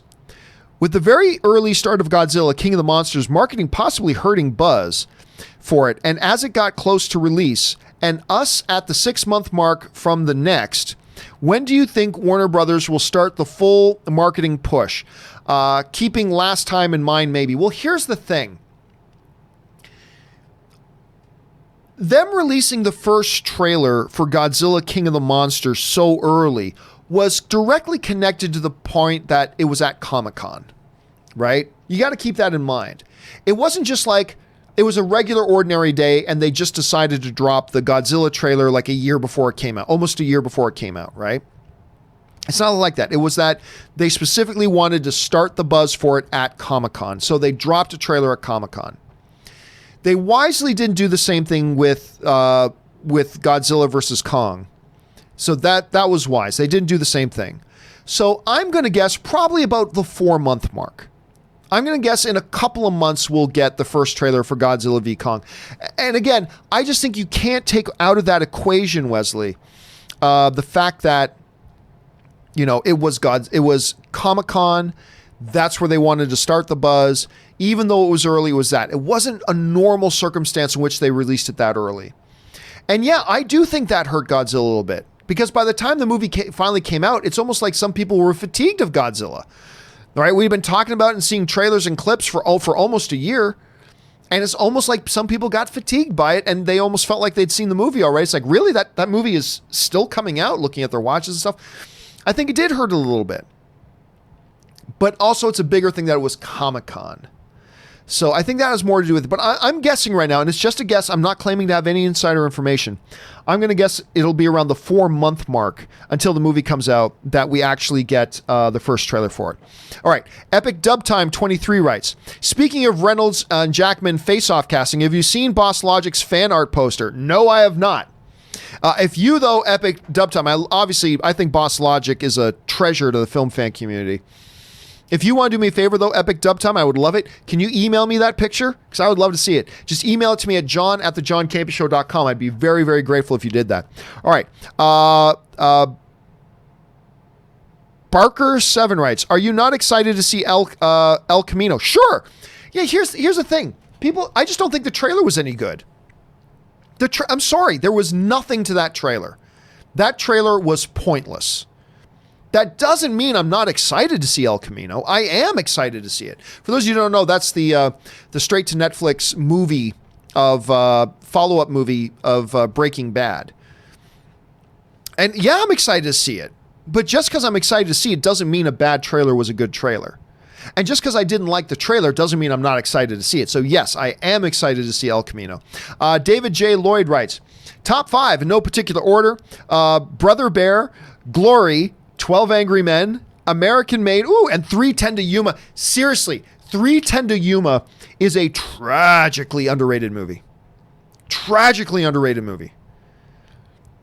First of all, you have 2 of the hottest, biggest, most talented movie stars in the world in it, Russell Crowe, Christian Bale. And by the way, Ben Foster, I think, outshines them both. That's how good of an actor Ben Foster is. He's a secondary character in a movie being led by Russell Crowe and Christian Bale, 2 of the best in the world today. And I believe he upstaged both of them in that movie. I love 3:10 to Yuma. I think that movie is great, and I'm glad you brought it up. I like that one a lot. All right, listen, guys. We're just about out of time here, so I'm just going to do a quick scroll to see if anybody had sent in any large super chats, because I want to make sure yours gets read live on the show. But for the rest of you guys who sent in super chats, Frankie, Carson, everybody else all the way down, do not worry. This weekend, it won't be today. I'll let you know it's not going to be today. But this weekend, there will be a companion video that will answer all the chats you guys sent in a video properly that will be on the channel in the next couple of days. Keep your eyes open for that. But for now, we are at... let's see, how far back do I got to go here? Dark Skahorn writes, their top Star Wars rankings. Number 1, The Last Jedi. Really? Number 2, Revenge of the Sith. Number 3, Return of the Jedi. Number 4, Phantom Menace. Number 5, Rogue One. Number 6, The Clone Wars. Number 7, Attack of the Clones. Number 8, Empire Strikes Back. Number 9, A New Hope. Number 10, The Force Awakens. Number 11, Solo. Interesting list. I mean, I don't think I've ever seen it in that order. That's the beauty of the films, though. It's all subjective. To me, it would look very different. Like, to me, at the very, very top, you have the original trilogy. Right? It's the original trilogy all the way up here. Then down here... you've got the new movies, which I like all of them, but you got the new movies. You got, in an order of the new movies for me, it's The Force Awakens, followed by Rogue One, followed by Solo, followed by Last Jedi. That's here. So up here, way up here is the original trilogy. Then down here you got the new films, and then all the way down there on the floor that you can't see is where the prequels are. So that's mine. But see, that's a great example, Darth Scorn. That's the beautiful thing about the subjectivity of film. You saw the same movies I did, but they hit you in a different way, and you got a different order than mine, and I think that's one of the best things about being a film fan. So thanks for sharing your list, brother. Okay, are there any more here that I should read before we wrap up? A couple here. One from Frank Lombardi, who writes, how has no one mentioned A League of Their Own as one of their top films? It's a great movie, man. There's no crying in baseball. I think it's incredible. Also, love the show. Watch every single day. Thank you so much, Frank. I appreciate that, brother. And yeah, look, League of Their Own is wonderful. Gina Davis, Tom Hanks. The story is great. It's got incredibly endearing moments, but it's also really, really funny at the same time. A lot of people forget Madonna was in that movie. I'm with you. It's one of my favorite baseball movies, actually. One of my favorite baseball movies is A League of Their Own, and I'm glad somebody brought it up. So thank you for sharing that, Frank, and we're thrilled to have you as a viewer, man. Thanks for that. All right, S. Beam writes, random. The performances were one of the great things in Django. It's true. All the way from Leo DiCaprio, Christoph Waltz, Samuel L. Jackson. The performances were, even all the supporting characters, fantastic. But I was pissed that they butchered the song His Name Was King with shitty effing lyrics, and it unfortunately ruined the movie for me. Okay, hold on a second, S-Beam. A song ruined a movie for you. A song ruined a movie for you. Come on, man. Come on. Really? one little thing that's done at a certain point and that ruins the movie for you? Come on, brother. Come on, dude. Don't let that. Look, I love Django Unchained, yes. And I personally, I don't care about the song. I just don't. But I've got lots of movies that I love where there's an element to it that I hate. It doesn't ruin a moment can't ruin a whole movie for you, can it? I don't know, maybe it can. I'll tell you what, dude, I love that movie. I think it's probably my second favorite. Depending on the day you ask me, might actually be my favorite Quentin Tarantino movie. I would right now say that it's Inglourious Bastards, and right beneath it would be Django. But depending on the day you ask me, I might move those around a little bit. I personally love that. But hey, man, we all love the movies we love for our own reasons. And certain things bug us about movies that bug us for certain reasons. And if that's yours, man, then that's yours. But it makes me go, really? A song ruined a whole movie for you? Okay. I mean, that's the subjectivity of film. Is there any more? Nope. All right, guys.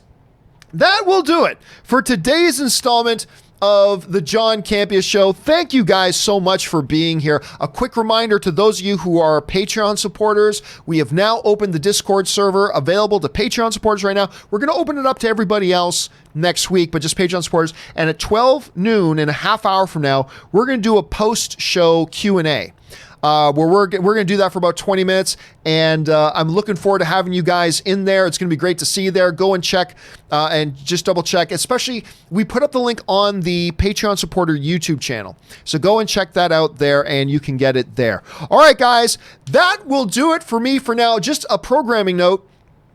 I'm going out of town for a day, so there will be no open mic tomorrow. But open mic will return on Sunday. So there will be an open mic on Sunday, but there will be no open mic tomorrow because I'm going to, once we're done the show and once we're done the post-show Q&A on the Discord server, I'm going to be heading out of town for a day. So anyway, that'll do it for me for now, guys. Thank you so much for being here, guys. Always a pleasure to have you here. Thanks for sending in all the questions, giving us good, fun stuff to talk about. And also, you supported the channel while you were doing it along the way. So I thank you for that, guys. That'll do it for me for now. My name's John Campea, and until next time, bye-bye.